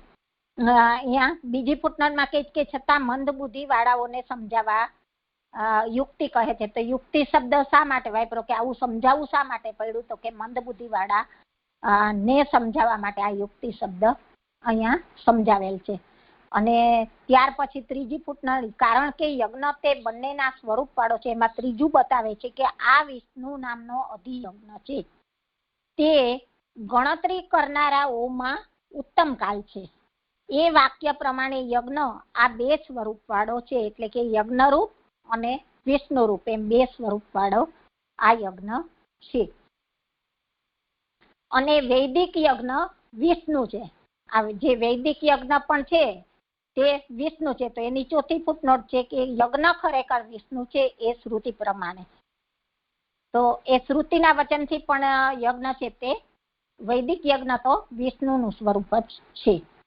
પછી આગળ સમજાવે છે કે વળી બીજા પ્રમાણો કરતા વેદ સર્વથી બલવાન છે. 4 હોતા વાળું શબ્દથી સર્વ વેદ એક અર્થ વાળો હોવાનું કહેવા તેનું સ્વરૂપ કહેલું છે. એટલે અહીંયા બતાવે છે બીજા પ્રમાણથી ને તો વેદ તો એમ કે સર્વથી બળવાન જ છે. અને પછી એમાં 4 હોતા વાળું કહે છે. તો 4 હોતા વાળું શબ્દથી પણ સર્વ વેદ એક અર્થ વાળો છે કે 4 હોતાને કારણે એમ કે વેદ તો એમ કે એક અર્થ વાળો થાય છે, એક વાક્યતા બતાવે છે હોવાથી એમ કે આ પણ એમ કે વેદનું સ્વરૂપ છે તે વિષ્ણુ સ્વરૂપ જ કહેલું છે. અધ્વર્યુ વગેરે તે સમૂહના નાયકો હોતા શબ્દથી ઓળખાય છે. તેમાં અધ્વર્યુની 5મી ફૂટનોટ છે કે અધ્વર્યુ હોતા, ઉદ્ગાતા અને બ્રહ્મા, જેને હોતા તરીકે, એટલે કે એનો જે અહીંયા કીધી ને એક વાક્યતા સાથે આને જોડ્યું કે 4 હોતા વાળું શબ્દથી સર્વવેદ એક અર્થ વાળો હોવાનું કેવા તેનું સ્વરૂપ સમજાવ્યું છે. તો એ અધ્વર્યુથી સમજાય કે અધ્વર્યુ વગેરે તે સમૂહોના નાયકો હોતા તરીકે ઓળખાય. તો હોતા એટલે શું? તો કે જે યજ્ઞની અંદર એમ કે અધ્વર્યુ, હોતા, ઉદ્ગાતા અને બ્રહ્મા, એમાં આ 4 હોતા વાળું જે વેદનો એક અર્થ વાળું હોય તો એને એમ કે એવા સમૂહના નાયકોને હોતા કહેવામાં આવે છે. જે આને ગણ દેવતા કહેવાય. આ અધ્વર્યો, હોતા, ઉદ્ગાતા અને બ્રહ્મા? ના, ન કહેવાય. હા હા દીદી. પછી અથવા કરીને આગળ બીજી રીતે સમજાવે છે કે 10 હોતા, 4 હોતા, 5 હોતા, 6 હોતા, 7 હોતા એવા 4 હોમ કરનારા છે. આ મને જે નથી કઈ સમજાતું, હું પારાયણ કરું છું પછી મને સમજાવું છું. એમાં 6ઠી ફૂટનોટ છે કે આ 5 પ્રકારના યજ્ઞોના મંત્રો યજ્ઞના કારણ રૂપ છે અને 4 હોતા એટલે કે ચાતુર્હોત્ર શબ્દથી ઓળખાય છે એવું બ્રાહ્મણ વિભાગમાં દર્શાવેલું છે. એટલે 4 હોતાનું તો ઉપર બતાવ્યું કે અધ્વર્યુ, હોતા, ઉદ્ગાતા અને બ્રહ્મા આ 5 પ્રકારના યજ્ઞોના મંત્રો યજ્ઞના કારણ રૂપ છે. પણ મને આ નથી કઈ સમજાતું, હું આગળ જ કરું છું, જે પછી કરાવજો. અને તેઓ અગ્નિહોત્ર વગેરેનું મૂળ છે. એટલે કે આ જે 10 હોતા, 4 હોતા, 5 હોતા, 6 હોતા, 7 હોતા અને એના 4 હોમ કરનારા છે તો એ અગ્નિહોત્રનું મૂળ છે. એવું 4 હોતા વાળું અગ્નિહોત્ર વગેરે 5 પ્રકારનું છે. તો આ અગ્નિહોત્ર 4 હોતા વાળું થાય તો એના પણ પાછા 5 પ્રકારનું છે. જે કર્મ અને કર્મ એવું તેનું નામ છે. તેમાં 5 પ્રકારનું છે. એની 7મી ફૂટનોટ કે 5 પ્રકારનું કર્મ સર્વનિર્ણય નિબંધ શ્લોક 2 માં ગણાવેલ છે. એમાં અગ્નિહોત્ર, દર્શ પૂર્ણમાસ, પશુ, ચાતુર્માસ્ય અને સોમ. અને જે કર્મ એટલે કે કર્મ એવું તેનું નામ છે. તો એમાં 8મી ફૂટનોટ બતાવે છે કે નામ કર્મ છે પણ તેનું સ્વરૂપ જુદા પ્રકારનું હોવાથી લૌકિક કર્મ પેટે અનિત્ય નથી પણ નિત્ય સદા રહેનારું છે. એટલે કે આ જે અગ્નિહોત્ર, 10 પૂર્ણમાસ, પશુ, ચાતુર્માસ્ય અને સોમ એને લૌકિક દ્રષ્ટિએ જોઈએ તો એને કર્મ કીધું છે. તો એ કર્મ છે પણ એને લૌકિક દ્રષ્ટિથી ન લઈએ તો તે અનિત્ય છે. એટલે કે નિત્ય સદા રહેનારું છે. કારણ કે અહીંયા યજ્ઞ રૂપ તો વિષ્ણુ કહી દીધું એટલે એમ કે છે કે લૌકિક કર્મ પેઠે અનિત્ય નથી પણ નિત્ય સદા રહેનારું છે. એવું જે મને સમજાય છે, ભૂલ હોય તો કરાવજો. પછી આગળ કહે છે કે તે સાધનો સાથે નિત્ય હોવાથી કાલનો સ્પર્શ તેને ન થવાથી શુદ્ધ છે. એ હંમેશા અને નિત્ય છે. પછી અલૌકિક સ્વરૂપ બતાવ્યું અને સાધનો સાથે તે નિત્ય છે. તેથી એને કાલનો સ્પર્શ તો તેને થતો નથી, તેથી તે શુદ્ધ છે. પછી આગળ કહે છે પ્રકર્ષેણ એટલે પ્રજાનામનું સમજાવે છે કે પ્રકર્ષેણ એટલે ઉત્તમ પ્રકારે અને જાતા નામ એટલે જન્મેલાઓનું તે કર્મ છે. એટલે કે ઉત્તમ પ્રકારે જન્મેલા હોય તો એનું જ આ કર્મ છે. તેમાં વેદ પ્રમાણ છે એમ વૈદિક શબ્દથી કહેલું છે કે આ ઉત્તમ પ્રકારે એમ કે જન્મેલાઓનું જ આ કર્મ છે યજ્ઞ કરવાનું, તો એમાં વેદ પ્રમાણરૂપ છે એમ વૈદિક શબ્દથી કહેલું છે. તે યજ્ઞનો વિસ્તાર થાય તે માટે વેદને 4 પ્રકારનો કર્યો એમ ઉત્તરાર્ધ કહેલું છે. એટલે ઉત્તરાર્ધમાં બતાવ્યું ને કે યજ્ઞનો વિસ્તાર થાય તે માટે એક વેદને 4 પ્રકાર વાળો કર્યો. તો એનું અહીંયા સમજાવે છે કે ઉત્તરાર્ધની અંદર આ વેદના એમ કે 4 પ્રકારના કર્યા એમ ઉત્તરાર્ધથી સમજાવે છે. અને એનું કારણ બતાવ્યું કે યજ્ઞનો વિસ્તાર થાય તે માટે. એમાં આગળ કહે છે કે ખીચડો ન થાય તેવી રીતે દર્શાવેલ હોવાથી બુદ્ધિ વિનાના પ્રયાસ વિના યજ્ઞનો વિસ્તાર થયો. એટલે કે આમાં આગળ જે બતાવ્યું કે ધર્મની ભેળસેળ થઈ ગઈ, તો અહીંયા પણ એમ કે વેદના જે વિભાગ કર્યા તો એક વેદની અંદર બીજા વેદનો રીત એમ કે વહી જાય અને બીજાની ત્રીજામાં જાય, તો એ રીતે ખીચડો ન થાય તેવી રીતે દર્શાવેલ હોવાથી બુદ્ધિના પ્રયાસ વિના યજ્ઞનો વિસ્તાર થયો. એટલે કોઈ બુદ્ધિના પ્રયાસ વિના આ યજ્ઞનો વિસ્તાર થયો.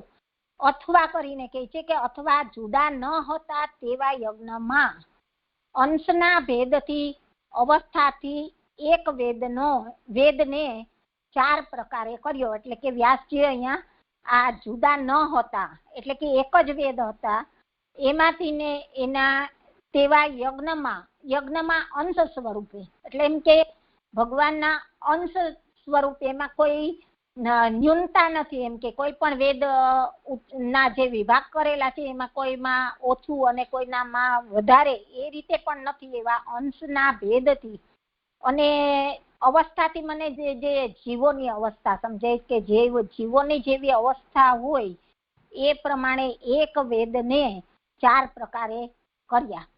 આવું જે મને સમજાય છે. પણ મને એક આ અવસ્થાનું સમજવું છે અને આ અંશનું કર્યું એ સાચું છે કે નહીં એ પણ મને બહુ ખ્યાલ નથી. અને આ વચ્ચેનું છે ને આ 10 હોતા અને 4 હોતા એ બધું કઈ સમજાતું નથી. દંડવત પ્રણામ જે છે. અહીંયા આ શ્લોક પૂરો થયો.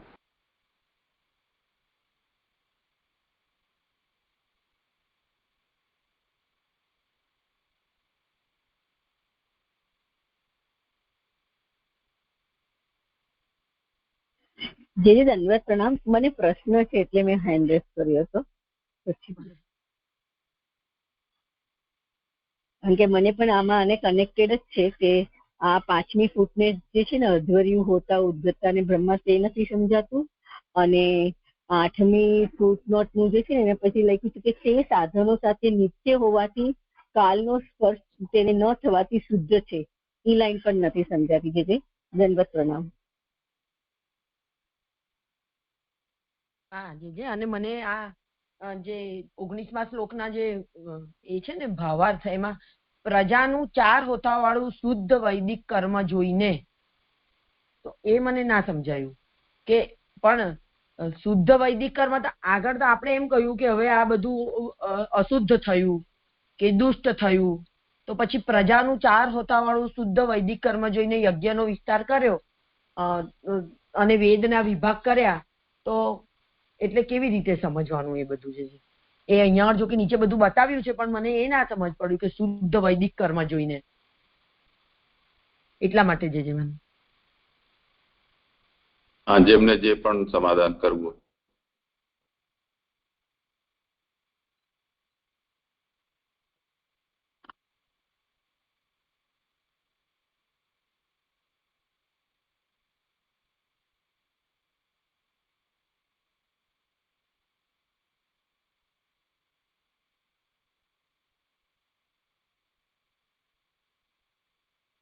એટલે એમાં જે એવું સમજી શકાય કે પ્રજાનું, એટલે અહીંયા એવું કહ્યું કે પ્રજાનું 4 હોતા વાળું શુદ્ધ વૈદિક કર્મ જોઈને યજ્ઞનો વિસ્તાર થાય તે માટે એક વેદને 4 પ્રકાર વાળો કર્યો. હવે એ તો દ્વાપરના આરંભમાં બધું દુષ્ટ થઈ ગયું. એ આપણે આગળ જોયું કે 6 દુષ્ટ હોવાથી ભાગ્ય પણ નબળું થયું, દુષ્ટ થયું. તો 6 તો દુષ્ટ થઈ ગયા, તો હવે શુદ્ધ તો કશું રહ્યું જ ના.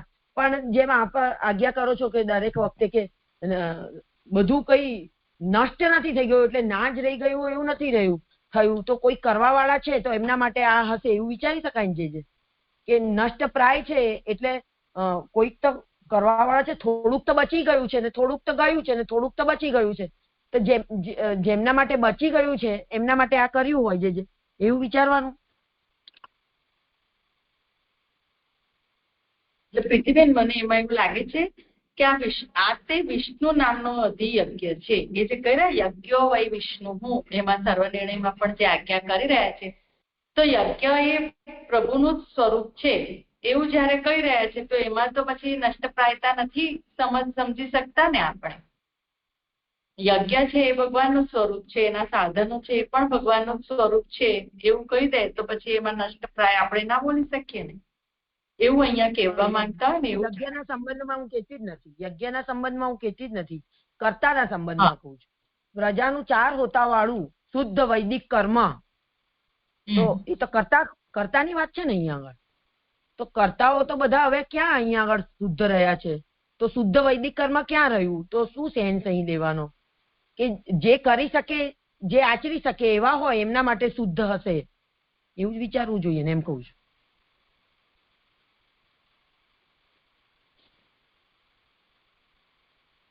આ વિષય તો આપણે જયારે અહીંયા પહેલો શ્લોક ચાલ્યો ત્યારે ચર્ચી લીધો છે, અવાંતર ધર્મના સંબંધમાં. અને એમાં પણ કે જયારે શ્રદ્ધા રહિતતા અને બુદ્ધિ રાસ આ બધું જે કયા સંદર્ભમાં આગળ જે વ્યાસજીએ કાર્ય કર્યું તે વખતે એમણે આ અનુલક્ષીને આ બધી વાતો કરી હતી.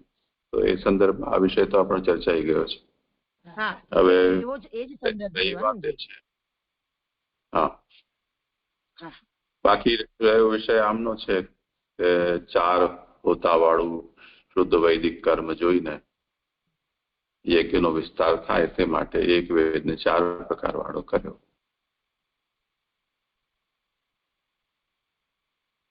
એના વિવરણમાં જે કહી રહ્યા છે કે બીજા પ્રમાણો કરતા વેદ સર્વથી બલવાન છે. 4 હોતા વાળું શબ્દથી સર્વ વેદ એક અર્થ વાળો હોવાનું કહેવા એનું સ્વરૂપ કહેલું છે. અધ્વર્યુ વગેરે તે સમૂહના નાયકો હોતા શબ્દથી ઓળખાય છે. તો અધ્વર્યુ હોતા ઉદ્ગાતા અને બ્રહ્મા.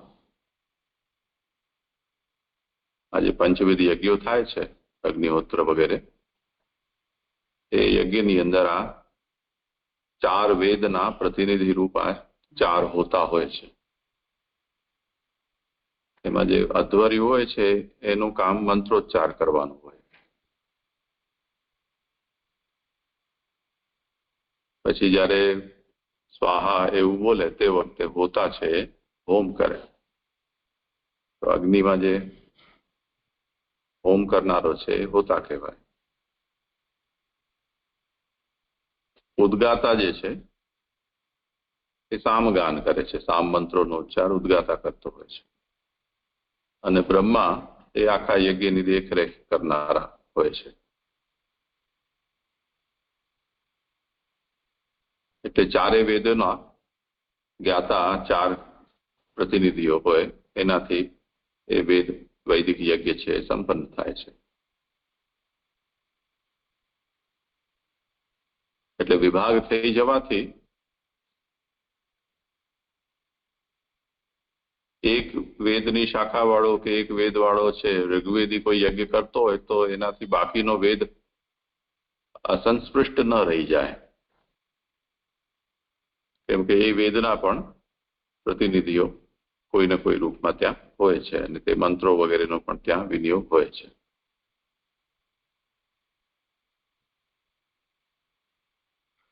એટલે આ ગણદેવતાઓ જે કહી રહ્યા છો એને તે કોઈ સંબંધ નથી આને.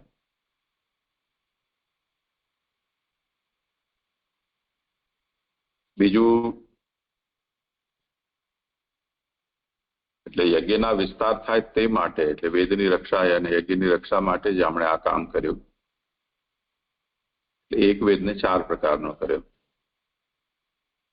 ખીચડો ન થાય એવી રીતે દર્શાવેલ હોવાથી બુદ્ધિના પ્રયાસ વિના યજ્ઞનો વિસ્તાર થયો, અથવા જુદા ન હતા તેવા યજ્ઞમાં અંશના ભેદની અવસ્થાથી એક વેદને 4 પ્રકારે કર્યો.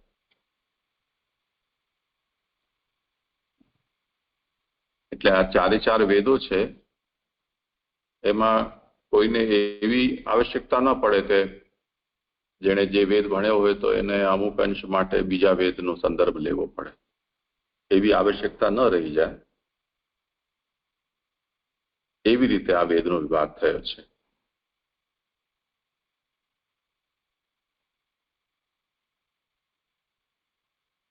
બીજો કલ્પ અહીંયા એ બતાવ્યો છે કે અકૃશરતયા નિરૂપણાત બુદ્ધિ સૌકર્યેણ યજ્ઞ સંતતિ અભિન્નેષુ અંશભેદ વ્યવસ્થાવા. અને જ્યાં એવું લાગે છે કે ભાઈ આમાં વેદો જેમણે થોડા ઘણા જોયા હોય એમને વાતનો અંદાજ આવે કે અત્યારે જે વેદની શાખા ઉપલબ્ધ થાય છે એમાં મંત્ર સંહિતાની અંદર બ્રાહ્મણ ભાગ હોય, બ્રાહ્મણ ભાગની અંદર કોઈ આરણ્યક હોય, આરણ્યકમાં પાછું ઉપનિષદ પણ હોય, એવી જાતનું સાંકર્ય જોવા મળતું હોય છે. તો જેમ બૃહદારણ્યક છે એ આરણ્યક પણ છે અને ઉપનિષદ પણ છે, તો બૃહદ આરણ્યકોપનિષદ એમ પ્રસિદ્ધિ છે એની. એવી રીતે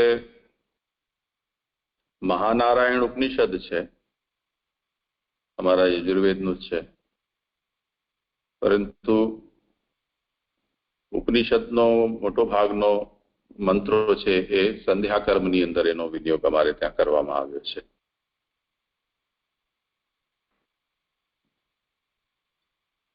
એવી જ રીતે શતપથ બ્રાહ્મણ છે, પણ શતપથ બ્રાહ્મણનો ઘણો બધો હિસ્સો છે એ ઉપનિષદ ની ભેળસેળ વાળો છે.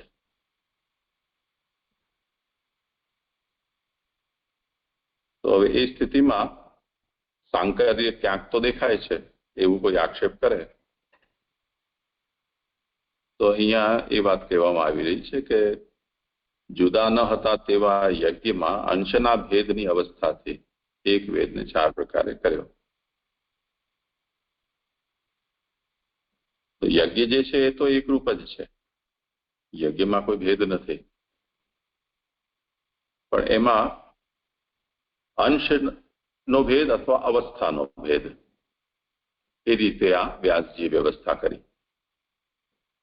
તો અંશના ભેદથી તાત્પર્ય જેમ પુરુષોત્તમજી પણ સમજાવી રહ્યા છે અને શ્રી ગોકુલનાથજી પણ સમજાવે છે કે વસ્તુતસ્તુ એક એવ વેદ ઇત્યર્થ અંશભેદ ઇતિ એતદંશે ઋક્ત્વમ એતદંશે યજુષ્વમ એતદંશે સામત્વમ એતદંશે અથર્વત્વમ. જે અખંડ વેદ છે એનો આટલો અંશ ઋગ્વેદ, આટલો અંશ યજુર્વેદ, આટલો સામ, આટલો અથર્વ, એવી જાતની વ્યવસ્થા એમણે કરી.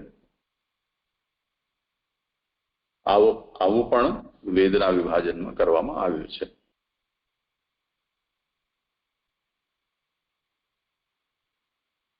હવે કઈ બીજો વિષય હોય આમાં તો જે આ લાઈન રહી ગઈ તે સાધનો સાથે નિત્ય હોવાથી કાલનો સ્પર્શ તેને ન થવાથી શુદ્ધ છે.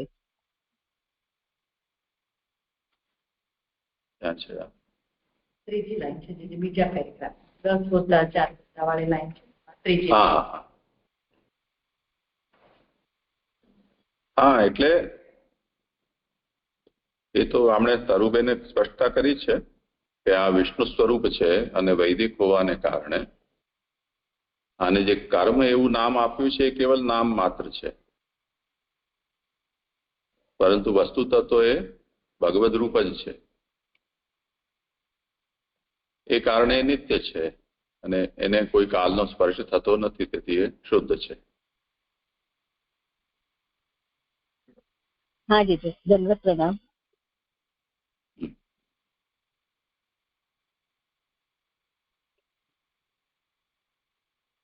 જેમને કઈ કહેવાનું નહીં હોય એ હાથ નીચા કરતા જાઓ, અહીંયા મને વ્યવસ્થા કરવામાં તકલીફ પડે છે.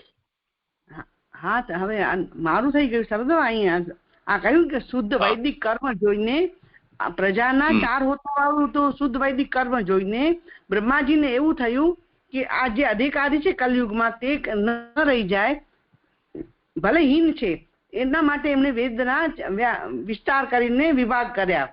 તો એ શુદ્ધ કર્મ જોઈને એમને વિભાગ કર્યા છે કે જે અધિકારી હશે તેને કલયુગમાં પ્રાપ્ત થાવ. એનો અર્થ હું એવું સમજી તો પૂછવું છે સરદાર, બરોબર છે? એ રીતે છે ને કે પ્રજાનું 4 હોતા વાળું શુદ્ધ વૈદિક કર્મ જોઈને, અહીં કરતા શુદ્ધ નથી, વૈદિક કર્મ છે એવું શુદ્ધ કે શુદ્ધ કર્મ હજી પણ જેના અધિકારી છે જે કલયુગમાં પણ એને પ્રાપ્ત થાવ એના માટે વેદના 4 વિભાગ કર્યા. તો સરદો એટલું જરા મને ક્વેરી કરવું હતું, બરોબર ને? પ્રણામ દીદી. અને જે આ અવસ્થાનો ભેદ આપે સમજાવ્યો તો એ પાછળની ફૂટનોટ છે કે એમાં છંદ વાળું વાક્ય રૂપ છે, જેમાં તેવા ઋગ્વેદમાં ઘણા છે. છંદ વિનાનું વાક્ય યજુર્વેદ છે. છંદ અથવા વગર છંદનું ગાન થાય તેવું વાક્ય સામ છે. એ 3 વેદોથી ને જુદો અથર્વવેદ છે. એ આ 3 માંથી ને જ નીકળેલ હોવાથી તેનું જુદું લક્ષણ પ્રસિદ્ધ નથી. તો આ જોડાશે એમાં અવસ્થાના ભેદથી આપે કીધું ને કે અમુક છતાં પણ એમ કે એની એક વાક્ય હતા. એ તો એનો લક્ષણ આપેલું છે. હા જી. તો અવસ્થાથી ને ભેદ તો બતાવ્યો પણ હજી મને બહુ ના સમજાણું.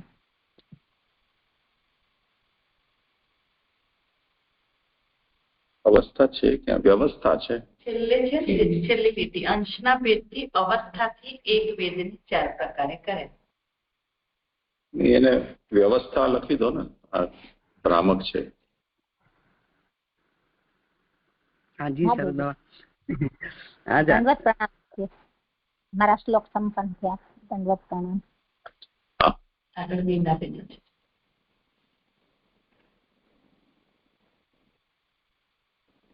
જી જય દંડવત પ્રણામ. હવે નીચેના શ્લોકમાં વેદના ભેદો કહે છે. 20મો શ્લોક. ઋગ યજુઃ સામ અથર્વ આખ્યાયાः વેદઃ ચત્વારः ઉદ્ધૃતાः ઇત્યાસં પુરાણમ ચ પંચમ વેદઃ ઉચ્યતે. વ્યાસજી સત્ય સંકલ્પ છે અને જેવું વિચારે એવું જ થઈ રહ્યું છે. એટલે એમને એટલું થાય એમ, જેવું વિચારે એવું થાય. એટલે ઋગ્વેદ, યજુર્વેદ, સામવેદ અને અથર્વવેદ નામના 4 વેદો જુદા કર્યા. પુરાણ 5મો વેદ કહેવાય છે. ઋગ્વેદથી, હવે સુબોધિની કરું છું. ઋગ્વેદથી હોતા યજ્ઞ કરે છે. યજુર્વેદથી અથર્વયું, સામવેદથી ઉદ્ગાતા અને ચોથા અથર્વવેદથી બ્રહ્મા યજ્ઞ કરે છે. તે જુદા જુદા કર્મ જણાવનાર મંત્રો અને બ્રાહ્મણોના ભાગો જુદા કર્યા. તેઓ વેદ શબ્દથી ઓળખાવા લાગ્યા. એટલે આ ઋગ્વેદ, યજુર્વેદ, ઋગ્વેદ છે એ હોતા યજ્ઞ કરે છે. યજુર્વેદથી અથર્વ્યું, પછી સામવેદથી ઉદ્ગાતા અને ચોથા અથર્વવેદથી બ્રહ્મા યજ્ઞ કરી રહ્યા છે. તે જુદા જુદા કર્મ જણાવનારા મંત્રો અને બ્રાહ્મણોના ભાગોથી તે આ બધા યજ્ઞો જુદા જુદા થયા છે. તેઓ વેદ શબ્દથી ઓળખાવા લાગ્યા. તેઓ હોતા વગેરેને આવશ્યક ધર્મ જણાવનારા ઇતિહાસ પુરાણ નામનો 5મો વેદ કર્યો. અને આ જે હોતા અને જે યજ્ઞોમાં જે આવશ્યક ધર્મ છે એ બધાને જણાવનારા ઇતિહાસ પુરાણ નામનો 5મો વેદ, એટલે કે એની આચાર સંહિતા જેમાં બતાવી છે એવો 5મો વેદ કર્યો. આમાં પહેલી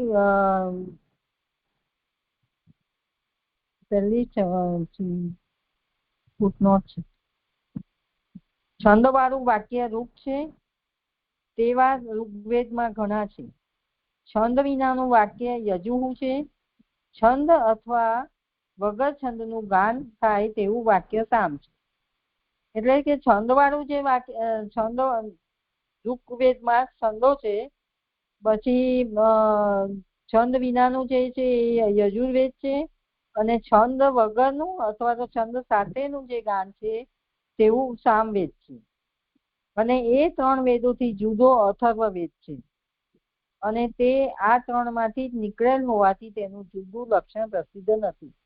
અને એ જે અથર્વવેદ છે એ આ 3 વેદોમાંથી, ઉપરના 3 વેદોમાંથી જ નીકળેલો છે, એટલે એનું જુદું લક્ષણ નથી બતાવેલું. જે આ શ્લોક પૂરો થયો 20મો.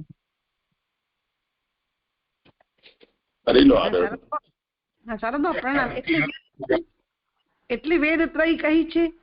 અથર્વવેદ એમાંથી નીકળ્યો છે 3માંથી, એટલી વેદ ત્રય કહેવાય છે. એવું સમજવાનું ને શારદા? ઘણી ઠેકાણ વેદ નથી ગયા, ત્રય વેદ કહે છે. તો એ અથર્વવેદ એમાંથી થયેલો છે એટલે 3 મુખ્ય ગણ્યા છે. બરાબર? હા જી. ઇતિહાસ પુરાણ એટલે મહાભારત. હા મીનાબેન. હા એટલે મહાભારત ને પુરાણની કોટીમાં મૂક્યું છે એવું સમજાય. કારણ કે આપણે પહેલા જોયું હતું કે શ્રુતિ, સ્મૃતિ અને ઇતિહાસ, આપણે 3 શ્રુતિ, વેદ અને સ્મૃતિ પુરાણો આપી અને ઇતિહાસને અલગ, એટલે મહાભારતને અલગ કીધું હતું કે આપણે જયારે શરણની કર્યા તો પણ આપણે એટલે ઇતિહાસ પુરાણ એટલે પછી ઇતિહાસને એટલે મહાભારતને બી પુરાણની કોટીમાં જ ગણવું. ના એમ નહીં. ઇતિહાસ એટલે રામાયણ ને મહાભારત, પુરાણ એટલે સ્મૃતિ અને શ્રુતિ, એવું મને સમજાય છે.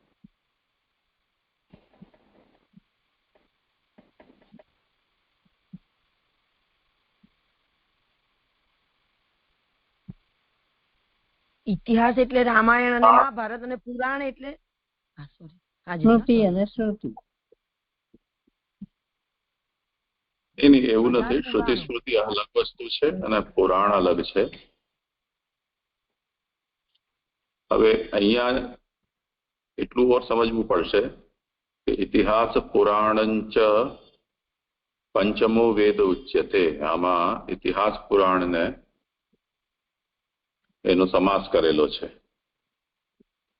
અને શ્રી મહાપ્રભુજી પંચમો વેદ ઇતિહાસ પુરાણાખ્ય એટલે પાંચમો વેદ ઇતિહાસ પુરાણ નામથી ઓળખાય છે, એ નામનો છે. તો આમાં આ એક ગ્રંથ છે જેને આપણે મહાભારત કહીએ છીએ. જો મહાભારત કહીએ છીએ તો પછી રામાયણ રહી જશે. મહાભારત રામાયણ લેશો તો જે બાકીના જે પુરાણો છે ભાગવત થી ઇતર 17 એ રહી જશે. તો ઇતિહાસ પુરાણથી આપણે શું ગ્રહણ કરવું એ સ્પષ્ટતા કરવાની રહી.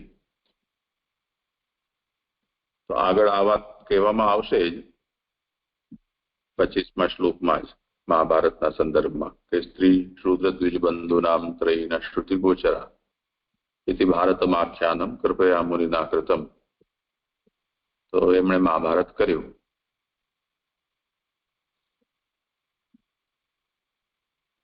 તે જ રીતે 22માં પણ ઇતિહાસ પુરાણાનામ પિતામે રોમહર્ષણ.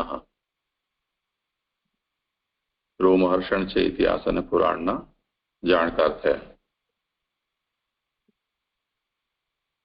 તો ઇતિહાસ પુરાણ આ શબ્દ બે સાથે ચાલી રહ્યા છે. એને પૃથક પૃથક સમજવા પડશે, એને એક કોટી માનીને. કેમ કે વૈદિક ધર્મથી પૃથક પૌરાણિક ધર્મ છે. તો તે કારણે અહીંયા જે આજ્ઞા કરી કે ઇતિહાસ પુરાણંચ પંચમો વેદ ઉચ્યતે, તો પૌરાણિક ધર્મ અને મહાભારતમાં કહેલો જે ધર્મ છે એ બંને પાંચમા વેદ તરીકે કહેવાય છે. તો એ બંનેનું ગ્રહણ કરવું પડશે. આમ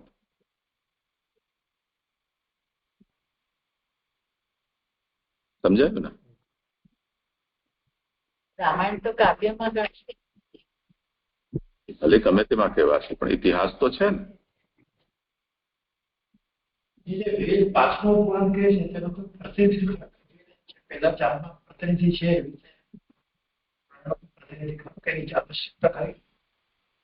ના આવશ્યકતા નથી. પણ જેમ અત્યારે આ લોકો બેસીને સૂતજી પાસે આ કથા કરી રહ્યા છે એ રીતે પૌરાણિકો પહેલા વૈદિક યજ્ઞના અનવસરમાં ભગવત કથાનું શ્રવણ કીર્તન સ્મરણ કરાવતા. એ પાંચમો પ્રતિનિધિ અગર જો માનવો જોઈએ. એ કોઈ વિહિત નથી, વેદ વિહિત નથી કે આવું કરવું. પ્રોસેસ છે એ કઈ પુરાણોની પ્રોસેસ નથી, એટલે પ્રતિનિધિની જરૂર નથી. નહીં સમજ્યો નહીં. શેમાં પ્રતિનિધિત્વ? ચાર વેદોમાં, ચાર વેદના ચાર બતાવ્યું. વેદને આપણે પુરાણને પાંચમો વેદ કહે તો એની પ્રતિનિધિત્વ કોઈ જરૂર નથી. હા, પૌરાણિકો હતા જ ને, હજી પણ છે. આ કથાકારોને બધું તો છે. બધા 18 પુરાણ લેવા અને પછી ઇતિહાસ અમારે સાથે બધું લઈને અને પછી જેને માને એના માટે પછી વેદરૂપ ગણાય. એવી રીતે એમાં 7 વૈષ્ણવ બધા આવી જાય 18 પુરાણમાં. તો પછી અલગ એ બધા એ લોકોના પછી ધર્મ એ અનુસાર એ લોકો કરશે. તો જેને માને પછી એને ઈ ધર્મ એટલે એને ઈ વેદરૂપ એવી રીતે. કોટીનો ભેદ એટલા માટે કે વેદ દ્વિજાધિકારક છે. તો અદ્વિજો જે છે એમને વેદાધિકાર નહીં હોવાને કારણે એમનો ઉદ્ધાર કેમ થાય? તો તમે પૌરાણિક ધર્મ છે એનું કરી શકો. પુરાણ અને ઇતિહાસની અંદર એ પણ છે કે કેવલ શ્રવણ પણ નહીં, અમુક અંશમાં એનું તમે પારાયણ પાઠ વગેરે પણ કરી શકો. જબકી વેદના સંબંધમાં એ છે કે એનું શ્રવણ પણ વર્જિત છે. તો પૌરાણિક ધર્મનો અધિકાર એ એક, પૌરાણ કે ઇતિહાસ છે એના સ્વાધ્યાયમાં પણ અધિકાર એ બીજો, અને જેમાં સૂત વગેરે છે એમને પુરાણ પ્રવચનનો પણ અધિકાર. તો એમ જુદી જુદી કક્ષા ઉપર એ લોકોને આમાં પ્રવેશ મળી રહ્યો છે.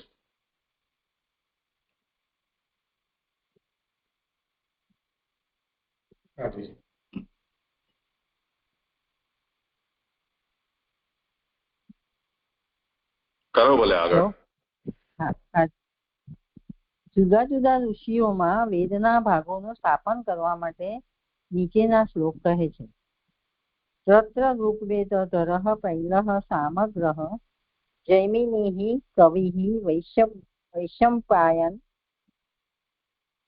એવ એકઃ નિષ્ણાતઃ યજુષામ ઉત અથર્વ અંગીરસામ નથી રહેતી, આ શ્લોક નથી.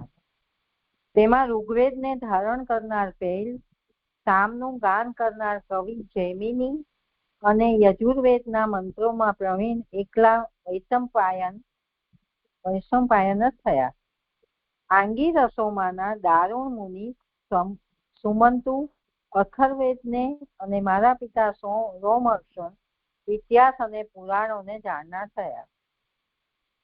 અહીં તો મંત્રોનો ક્રમ કહેલો છે, તેથી વિરોધ નથી. એટલે અહીંયા સુગોતીજીનીમાં પહેલી ફૂટનોટ છે. વિભાગ કરતા રુજુ, યજુષ અને શામ કયા. એટલે જયારે વિભાગ કર્યા ત્યારે આપણે ઉપર એ જોયું કે રૂપ, યજુષ અને શામ એવી રીતે ક્રમ લીધો છે. અને આ શ્લોકમાં રૂપ, શામ અને યજુષ એમ જુદો ક્રમ કયો. તેમાં વિરોધ નથી, કારણ કે અહીં મંત્રોના ક્રમ પ્રમાણે કહેલ છે. એટલે એમાં ને એટલે જે વિભાગ કર્યા એ ક્રમમાં અને આ ક્રમમાં કોઈ વિરોધ નથી, કારણ કે આ ક્રમ જે નીચેનો જે છે ક્રમ એમાં મંત્રના ક્રમ પ્રમાણે એ ક્રમ લીધેલો છે. એટલે પૈલ વગેરે ઋષિઓ હતા. અથર્વવેદમાં મારણ કરનારા મંત્રો બહુ હોવાથી સુમંતુને દારૂણ કહેલ છે, એમ કેટલાક કહે છે. એટલે અથર્વવેદ છે એમાં મારણ કરવાના મંત્રો હતા, એટલે સુમંતુને આપ્યું અને સુમંતુ દારૂણ છે. અને વાસ્તવિક રીતે તો તે સ્વભાવથી દુષ્ટ હોવાથી દારૂણ કહે છે, કારણ કે ભવિષ્યમાં યજ્ઞોમાં તેનો પ્રવેશ ન હતો. એટલે આ સુમંતોનો ભવિષ્યમાં યજ્ઞોમાં પ્રવેશ ન હતો, ખાલી એ છતાં પણ વેદ ભણાવવાનું કારણ મુનિ શબ્દથી કહેલું છે.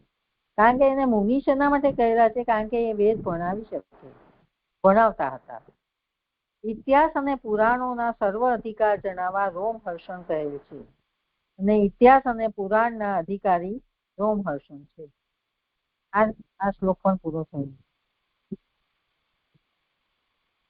21-22 પૂરા. કરો ભલે આગળ.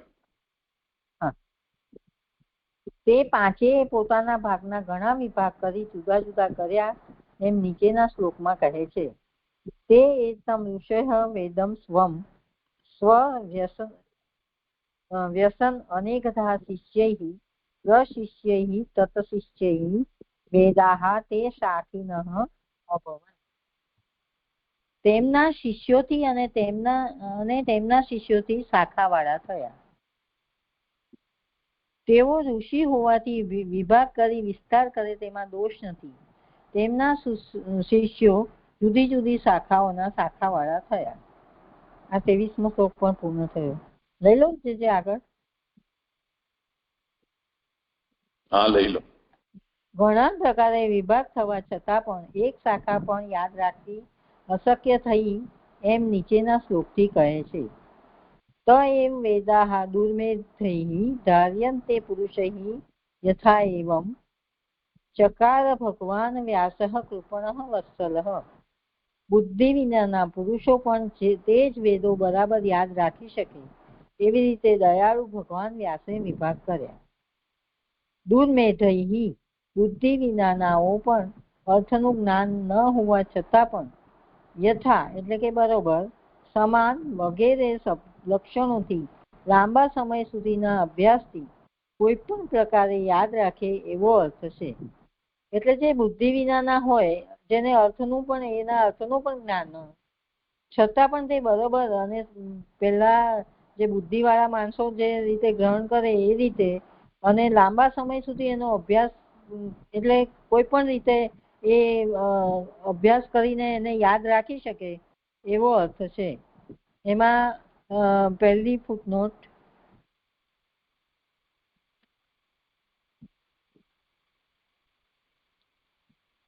નથી જતી, સોરી. ઉત્તરાર્ધથી આ ગૌણ વિષયનો ઉપસંહાર કરે છે. મૂર્ખો યાદ રાખે ત્યાં સુધી વિભાગ કર્યા. તેનું કારણ ભગવાન હતા. ભગવાનની તેવી જ ઈચ્છા કે મૂર્ખ સુધી ફળ પ્રાપ્ત થાય. એટલે આ વિભાગ કરવાનું કારણ મૂર્ખોને પણ ફળ પ્રાપ્ત થાય અને એ લોકો પણ યાદ રાખી શકે એટલા માટે એ વિભાગો કરેલા છે. અને વિભાગ કરવા વાળા કારણ શું, એટલે કરતા છે એ ભગવાન છે, વ્યાસ ભગવાન. ત્યારે વ્રત ન આચરનારા અને અર્થ ન જાણનારા વેદને યાદ રાખે તો વેદોને વિદ્ય વિનાના થવાનો પ્રસંગ આવે. તેથી એવું ન કરવું જોઈએ એવો વિચાર થાય. તેથી વ્યાસ એમ કહેલું છે. એટલે જો આ વ્રત એટલે આ જે વેદ છે એને વ્રત ન આચરી, વ્રત એટલે કે એના નિયમો ન પાલી શકતા હોય, એનો અર્થને ન જાણતા હોય અને વેદને તોય પણ વેદ એને યાદ રાખે તો વેદો વીર્ય વિનાના એટલે કે ફળ આપનારા ન થાય.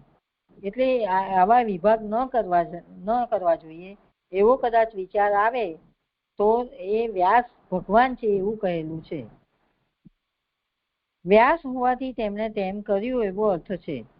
એટલે એનો બીજી ફૂટનોટ છે કે વિભાગ કરવા માટેના અધિકારી હોવાથી. વ્યાસ એટલે તે વિભાગ કરવાના અધિકારી હતા એટલે એમને એ પ્રમાણે કર્યું છે. છતાં પણ ઉત્તમ અધિકારીએ પણ ખોટું કરવું યોગ્ય નથી એવો વિચાર થાય. તેથી ગરીબડા ઉપર પ્રેમ રાખનાર વિશેષણ કહેલું છે. એટલે કે આગળ એમ કીધું કે વ્યાસ એટલે કે અધિકારી, તો જો એ ઉત્તમ અધિકારી છે તો પણ એમને આવું ખોટું કાર્ય એટલે કે વિભાગ કરવા જેવું યોગ્ય ખોટું કાર્ય ન કરવું જોઈએ એવો કદાચ વિચાર આવે તો એના માટે એવું કીધું છે કે કૃપણ વત્સલ, ગરીબડા ઉપર પ્રેમ રાખનાર એવું વિશેષણથી કહેલું છે કે કૃપણ વત્સલ હતા વ્યાસજી, એટલા માટે એમણે એ વિભાગ કર્યા છે. વેદનો અભ્યાસ પણ પાપનો નાશ કરનાર હોવાથી માત્ર તેટલાથી જ પણ કૃતાર્થતા થશે એવા વિચારથી પ્રજા ઉપરની દયાને લીધે એમ કર્યું એવો અર્થ છે. એટલે વેદનો ખાલી અભ્યાસ જ કરશે ને તો પણ પાપનો નાશ થશે એમના, અને એટલાથી જ એમની કૃતાર્થતા થશે. અને એટલે પ્રજા ઉપરની દયાને લીધે આવા વિભાગ કર્યા છે એવો અર્થ છે. અહીં 24મો શ્લોક પૂર્ણ થયો. પહેલી લાઈનમાં આવે છે કે બીજી લાઈનમાં સમાન વિગેરે, અને વિગેરે પર ફૂટનોટ છે કે પ્રાતિશાખ્ય ગ્રંથોમાં કહેલા સમાન વિગેરેથી એવો અર્થ છે. તો જે સમાનનો અર્થ પ્રાતિશાખ્યમાં શું છે?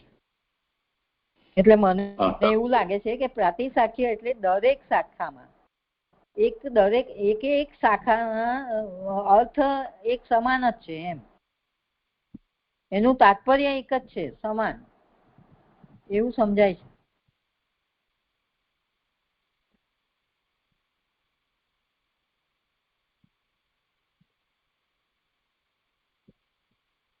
જેમ આગળ કહ્યું ને એવું લાગે છે કે બધી શાખાઓ એમને કરી પણ એ શાખાઓ એક શાખામાં જે વિષય હોય બીજી શાખામાં એમને બીજા વિષય જોવા ના જવું પડે એ રીતે સાંગોપાંગ એનું નિરૂપણ કર્યું એવું કંઈક લાગે છે જે એમાં સમાનથી.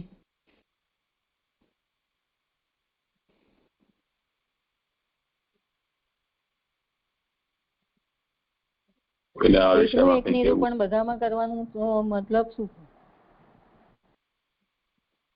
એટલે એકનું એક નિરૂપણ બધામાં ખબર નહીં આજ વિષય હોય કે નહીં, આપણે આની ચર્ચા એટલે ખાલી તમે પૂછો છો એટલે કહું છું કે એકની એક વિષયની ચર્ચા નથી. જે વિષયનું કરેલું જેનું હોય એનું મુખ્યતાથી અને બીજાનું ગૌણતાથી કરેલું છે એવું મને ધ્યાન છે થોડું જે પહેલા કરાયું ત્યારે. એ શાખાઓમાં એકનું એક નિરૂપણ નથી કરેલું પણ જેની શાખા છે એનું મુખ્યતાથી કરેલું છે, પણ બીજી બધું પણ નિરૂપણ એમાં કરેલું છે એટલે કોઈને બીજે જોવા ના જવું પડે એ રીતે એનું નિરૂપણ કરેલું છે અને સમજાઈ જાય કે આખા વેદમાં શું વિષય કહેલું છે એવું પણ એને સમજાઈ જાય. એ રીતે વ્યાસજી આ રીતે ઉત્તમતાથી પાઠ કરેલા છે, એવી રીતે પણ વિવેચન આવ્યું હતું સર્વ નિર્ણયમાં. એટલે એવું થાય ને કે વેદમાં જે કહ્યું છે તે જ શાખાઓમાં પૂર્ણ રૂપે આવેલું છે. ભલે શાખાઓ કરી છે પણ એ અંગી સહિત એક એક શાખાનું માં નિરૂપણ છે, અધૂરું નથી. શાખાઓ છે એટલે જે શાખા છે પૂર્ણ છે એના માટે જેને ધારણ કરી છે શાખાને તેના માટે. પછી એને બીજું ક્યાંય જોવું નહીં પડે એવું આપણે કર્યું હતું એ મને ખ્યાલ છે. સરદાર કઈ હોય અધૂરું તો કહેજો. આપણે સમજાયું હતું ને એવી રીતે કે કર્મકાંડ ને જ્ઞાનકાંડ બે કાંડ છે આપણે વેદમાં. તો એટલે જયારે 4 શાખાઓ કરી ત્યારે જે જ્ઞાનકાંડ નો જેટલો અંશ જેટલું જરૂરિયાત હોય હરેક માં, એટલે ભલે એ રિપીટેટિવ હોય એટલે બધામાં હોય સેમ અંશ, એટલે બધામાં વ્યાસે એટલે ડિસ્ટ્રીબ્યુટ કર્યું તાકે એમને બીજે ક્યાંક જવું ન પડે.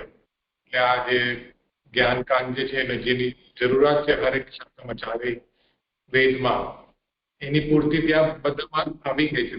એવી જ રીતે છે સમાન બેવ કાંડની પૂર્તિ કરી છે એક એક શાખામાં એવું સમજાય છે. સરસ. પ્રાતિશાખ્યનો મતલબ એ છે કે દરેક જેમ આપણે પુષ્ટિ માર્ગ હોય તો પુષ્ટિ માર્ગ એ એક શાખા છે એમ માનીને ચાલો વૈષ્ણવ ધર્મની. એવી રીતે ગૌડી એ વૈષ્ણવની અલગ શાખા છે, નિમાર્ગની બીજી છે, રામાનુજ મધ્વની ત્રીજી ચોથી છે. એ બધા જ વૈષ્ણવો, પરંતુ તેમ છતાં પણ આપણે એમની એકબીજાના આચાર ક્રિયા, એમની શબ્દાવલી, જે ઉત્સવ વગેરે ઉજવતા હોય કે પૂજા પ્રણાલી પાછળના જે રહસ્ય છે એ બધાનું આપણને જ્ઞાન ન હોય તો એ લોકો આપણને એકબીજાને પૂછે ત્યારે ખબર પડે. તો જેમ એ લોકોની જે પારિભાષિક શબ્દાવલીઓ છે એ શબ્દાવલીની ડિક્શનરી એ લોકોની જુદી હોય છે, આપણી જુદી હોય છે. આપણો ઉત્સવ ક્રમ જુદો હોય છે, એમનો જુદો હોય છે. જે વિગ્રહની ઉપાસના કરતા હોય એમના પ્રકાર એના નામ વગેરે જુદા જુદા હોય છે. પૂજા પદ્ધતિ પાછળ જે આધારભૂત ગ્રંથો છે કે ભાગવત અનુસારી હોય, કોઈની પાંચરાત્ર અનુસાર હોય, કોઈની મિશ્ર હોય, કોઈકની સર્વથા સ્વતંત્ર પ્રકાર હોય. જે હમણાં એક મેં વિડીયો જોયો એમાં રાધા વલ્લભી જે સંપ્રદાયના વૃંદાવનમાં છે એમના કોઈ સાધક નું મૃત્યુ થયું તો એમના શરીરને ઠાકોરજી સન્મુખ લઈને સુવડાવ્યું. પછી એના જે મુખ્ય હતા મહંત એમણે ઠાકોરજીના પાસેથી ફૂલમાલા લઈને એમને પહેરાવી. તો ન તો એ મૃત શરીરને સામે લઈ જવામાં એમને કોઈ બાદ હતો કે ન એના સ્પર્શ કરીને ઠાકોરજીનો સ્પર્શ કરવામાં એમને કોઈ જોવાતું હતું. તો હવે છે વૈષ્ણવ છે તેમ છતાં પણ આના માટે દરેકની વ્યવસ્થા અને એમની ભાવના, એમનો સદાચાર, પરંપરા આ બધું આપણને સમજવું પડે. એમ કહેવા માટે આ બધો વેદ એક છે, પણ 4 વેદને સમજવું હોય તો એના માટેની 4 અલગ સિસ્ટમ છે. પછી એની પ્રત્યેક શાખા છે તો એ પ્રત્યેક શાખાને સમજવા માટેની એક અલગ વ્યવસ્થા છે. તો પ્રાતિશાખ્ય જે છે એ પ્રતિ શાખા, વેદની પ્રત્યેક શાખાને સમજવા માટેની એક ગાઈડ બુક છે.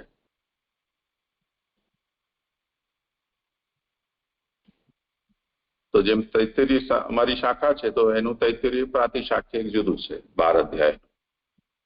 તો એમાં તૈત્તરીય શાખાની અંદર આવતા જે મંત્રો છે એનું વ્યાકરણ,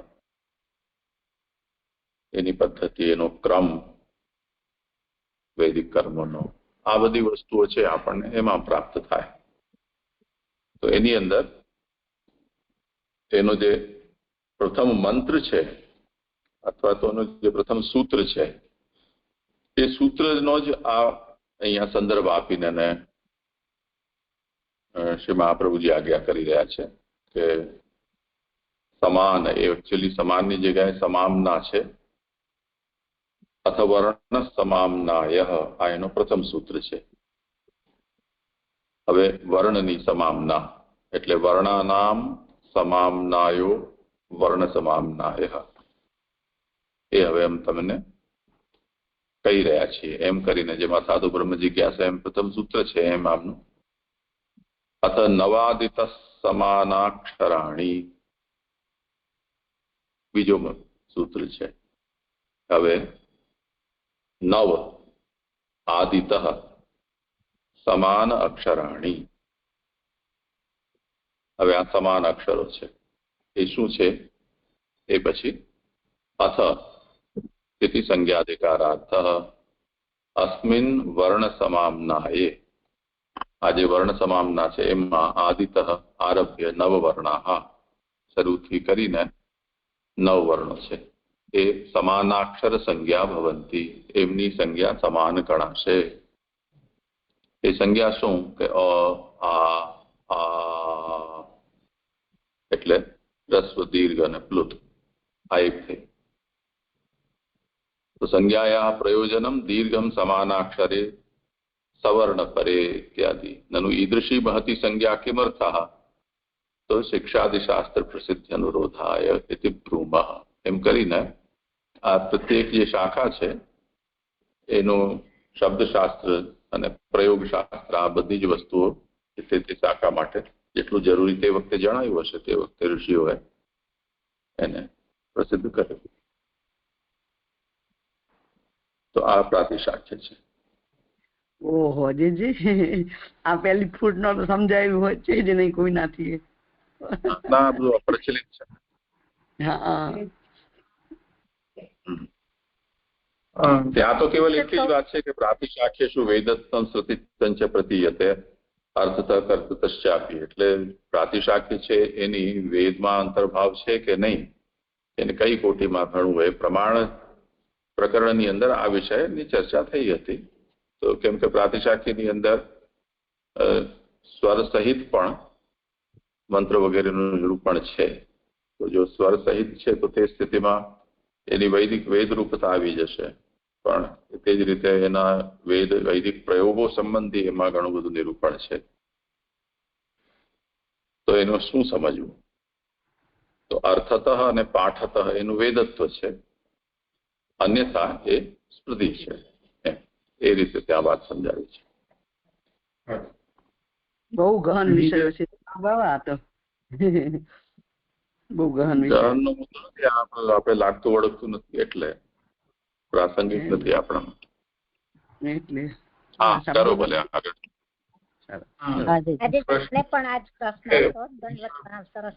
ભગવાન વિશેષણ જે અહીંયા આપ્યું છે ને થી જે કહે છે કે ચકાર ભગવાન, અહીંયા જે મૂર્ખો યાદ રાખે ત્યાં સુધી વિભાગ કર્યા તેનું કારણ ભગવાન હતા. અહીંયા ભગવાન પદ છે તો સમજાતું નથી, પણ આગળ જે કહ્યું કે કૃપણ વત્સલ છે એ તો નામ હજી આપણે વિચારીએ તો મેળ ખાય. ભગવાન અગર કોઈ એમ મહાત્મ્ય પર અગર એવી રીતે વિચારીએ કે કોઈ કરી ન શકે એવું કાર્ય કર્યું એટલે ભગવાન હતા એમ, મૂર્ખો યાદ રાખી શકે એટલે વિભાગ કરે, એટલે વિભાગ તો કોઈ સામાન્ય વ્યક્તિ ન કરી શકે, એટલે ભગવાન વિભાગ કરી શકે એમ. તો આગળ જ આપેલું છે ને, આગળની પંક્તિમાં જ એનું સમાધાન છે.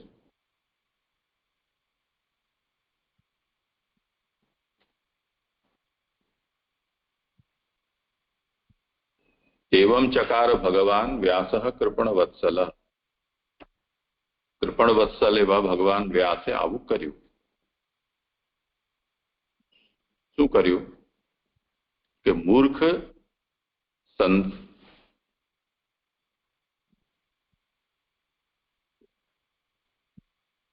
શબ્દ છે,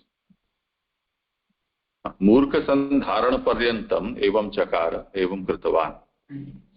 મૂર્ખો પણ આને ધારણ કરી શકે, મૂર્ખ પર્યંત પણ વેદને ધારણ કરી શકે એવા હેતુથી ભગવાન એવા વ્યાસે આવું કર્યું. એમાં ભગવાન એટલા માટે કે ભગવત તથૈવ ઈચ્છા યદ મૂર્ખ પર્યવસાનમ ભવિષ્યતિ. ભગવાનની જેવી ઈચ્છા હતી કે મૂર્ખાઓ સુધી પણ વેદ પહોંચી શકે, એટલા માટે આવું વ્યાસના માટે ભગવાન શબ્દનો પ્રયોગ કર્યો છે.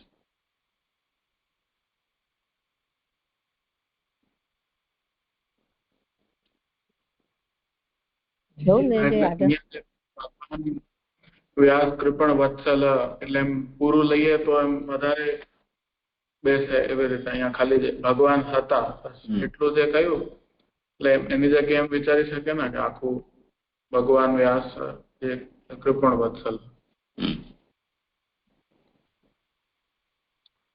શું આ સુબોધનીમાં છોટું છોટું આપ્યું છે ને, એટલે આપણે એક પદને લઈને વિચારીએ એટલે પ્રશ્ન થઈ ગયો. હા હા, જે વેદના ચાર આપણે વેદના ઉત્તરકાંડ પણ જોઈએ છે, એને આપણે કેવી રીતે ડિફરન્સ કેવી રીતે સમજીએ? તરુબેન કરો સમાધાન. સંભળાયું નથી જરાય. વ્યાસજીએ વેદના ચાર વિભાગ કર્યા અને આપણે વેદના ઉત્તરકાંડ અને પૂર્વકાંડ પણ જોઈએ છે, તે બેને કેવી રીતે સમજવાનું?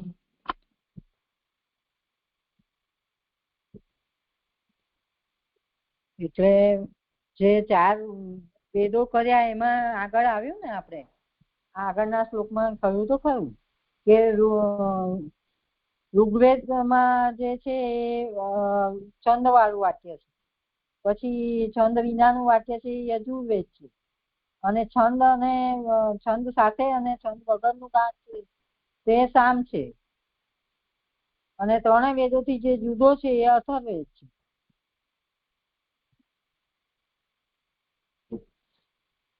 અને એ ચારેયમાં કર્મ અને જ્ઞાનનું તો સમાવેશ હોય જ છે.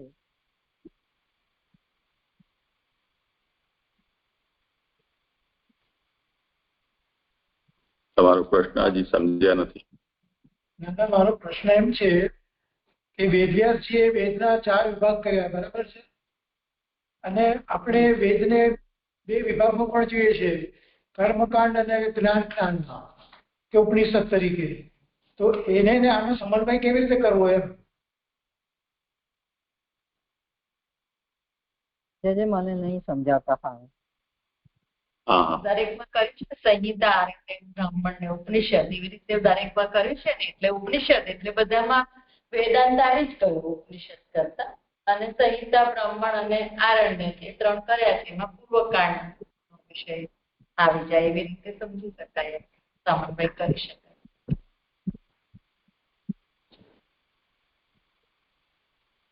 એટલે એ વેદના ભાગ નથી, પણ વિભક્ત વેદના નું ફોર્મેટ આ છે.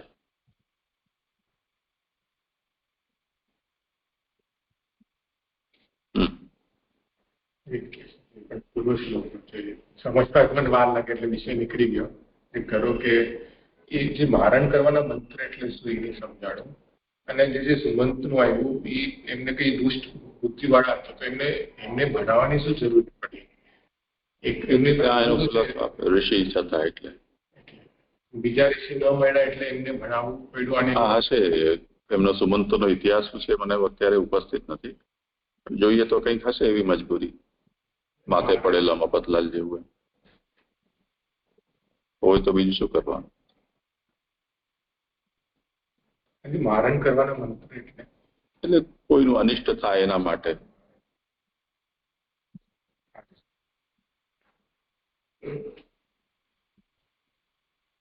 કરો ભલે આગળ.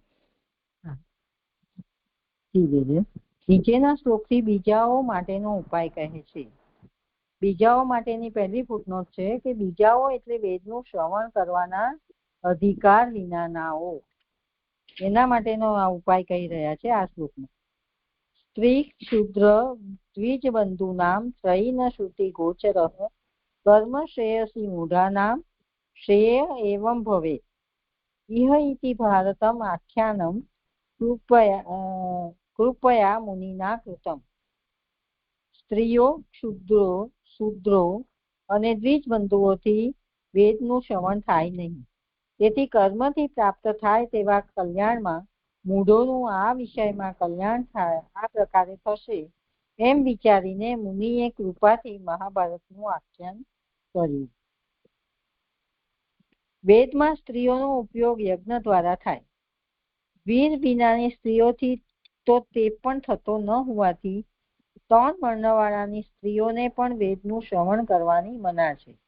એટલે વીર વિનાનીને બીજું ફૂટનોટ છે કે વીર વિનાની એટલે પતિ અને પુત્ર ન હોય તેવી સ્ત્રીઓને પણ વેદનું શ્રવણ ન થાય અને 3 વર્ણવાળી સ્ત્રીઓને પણ વેદનું શ્રવણ કરવાની મના છે.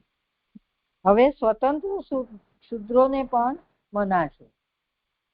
જે શૂદ્ર છે તેમને પણ નહીં શ્રવણ કરવું જોઈએ, પરંતુ જે શૂદ્રો સેવકો હોય તેમને મના નથી.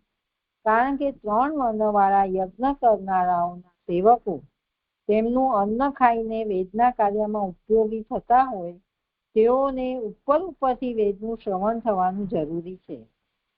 એટલે જે આ શૂદ્રો 3 વર્ણના સેવકો જે છે અને યજ્ઞ કરનારા 3 વર્ણવાળા જે યજ્ઞ કરવાવાળા છે એમના જે સેવકો છે અને એમનું અન્ન ખાઈને વેદના કાર્યમાં જે ઉપયોગી થતા હોય તેઓ વેદનું શ્રવણ કરી શકે, અને એ પણ ઉપરથી. હવે ઉપરથી એનું મને મિનિંગ બહુ નથી સમજ પડતી.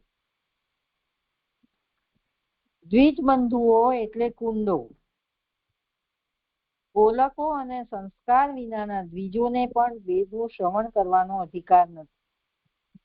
એમાં ત્રીજી ફૂટનોટ છે દ્વિજ બંધુઓ એટલે કુંડો એટલે જાર કર્મથી ઉત્પન્ન થયેલાઓ. એટલે પોતાના પતિ સિવાયના જે ઉત્પન્ન થયેલા છે દ્વિજ બંધુઓ એટલે એને કુંડો અહીંયા મહાપ્રભુજી ગણાવે છે. ગોલકો અને સંસ્કાર વિનાના દ્વિજોને પણ વેદનું શ્રવણ કરવાનો અધિકાર નથી.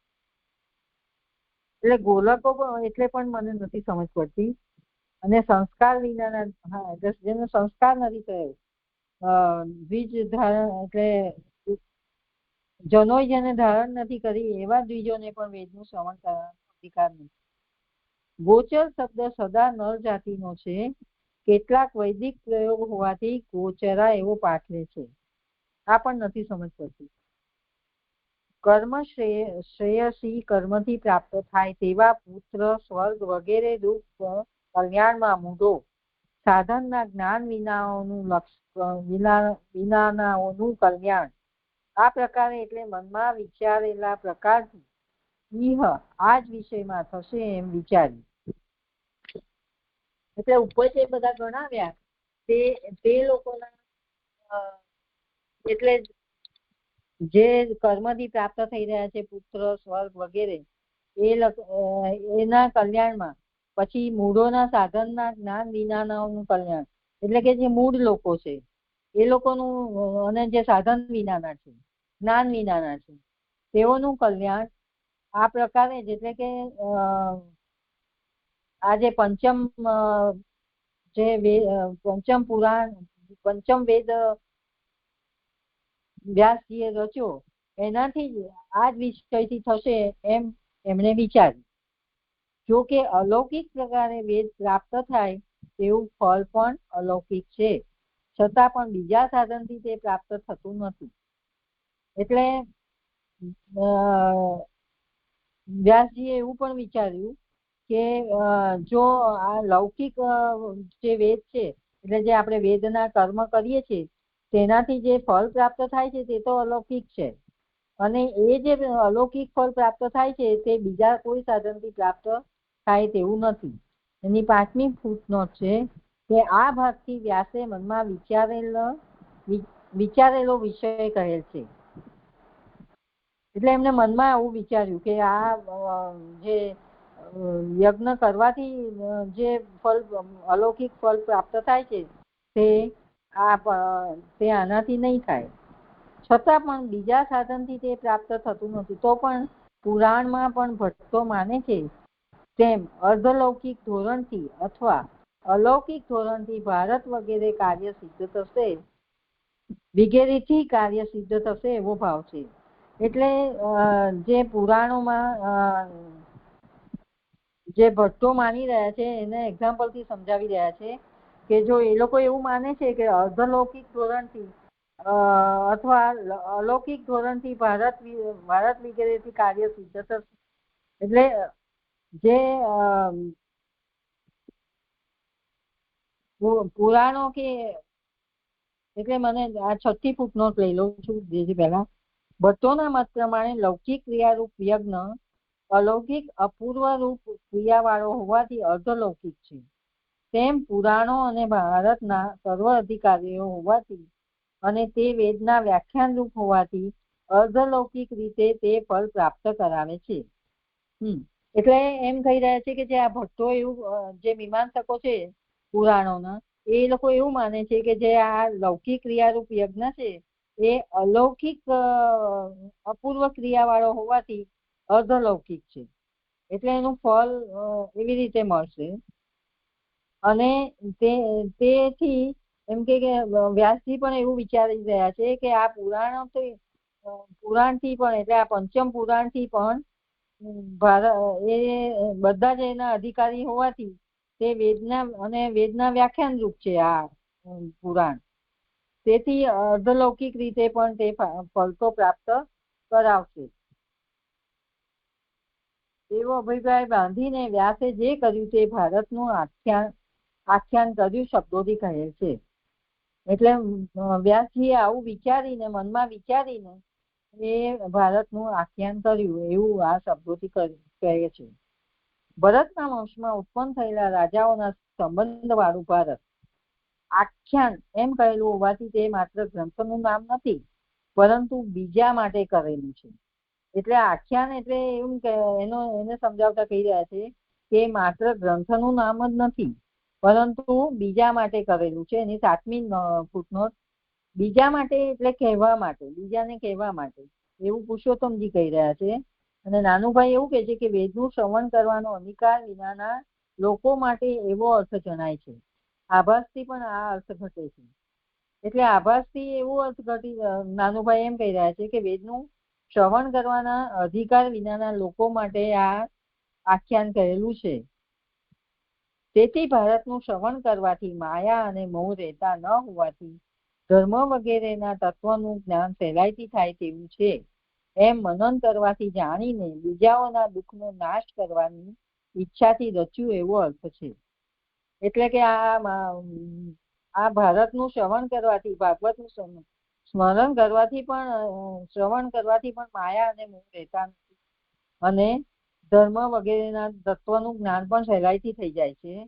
અને એનું મનન કરવાથી તો બીજાઓના દુઃખનો નાશ પણ બીજાઓના નાશ કરવા આ આખ્યાન રચ્યું છે એવો અર્થ છે.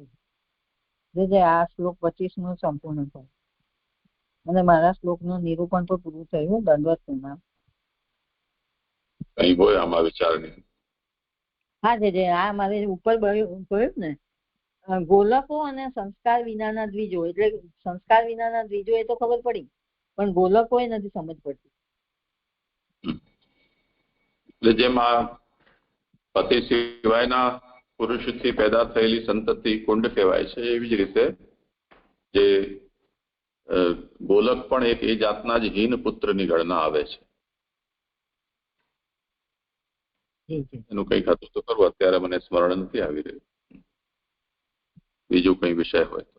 હા, નીચેના જ વાક્યમાં છે ગોચર શબ્દ સદા નર જાતિનો છે, કેટલાક વૈદિક પ્રયોગ હોવાથી ગોચરા એવો પાઠ લે છે. એ નથી સમજતું. કઈ વાંધો નહીં. હતો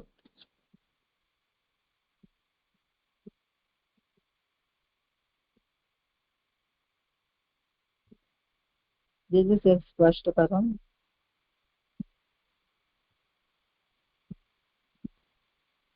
આમાં જે કહ્યું છે એનાથી વધારે સ્પષ્ટતા થઈ શકે એવું નથી.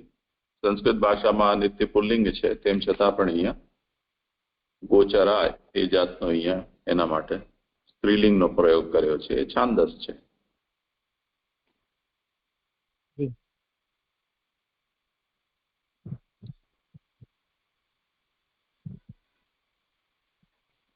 મારું થઈ ગયું.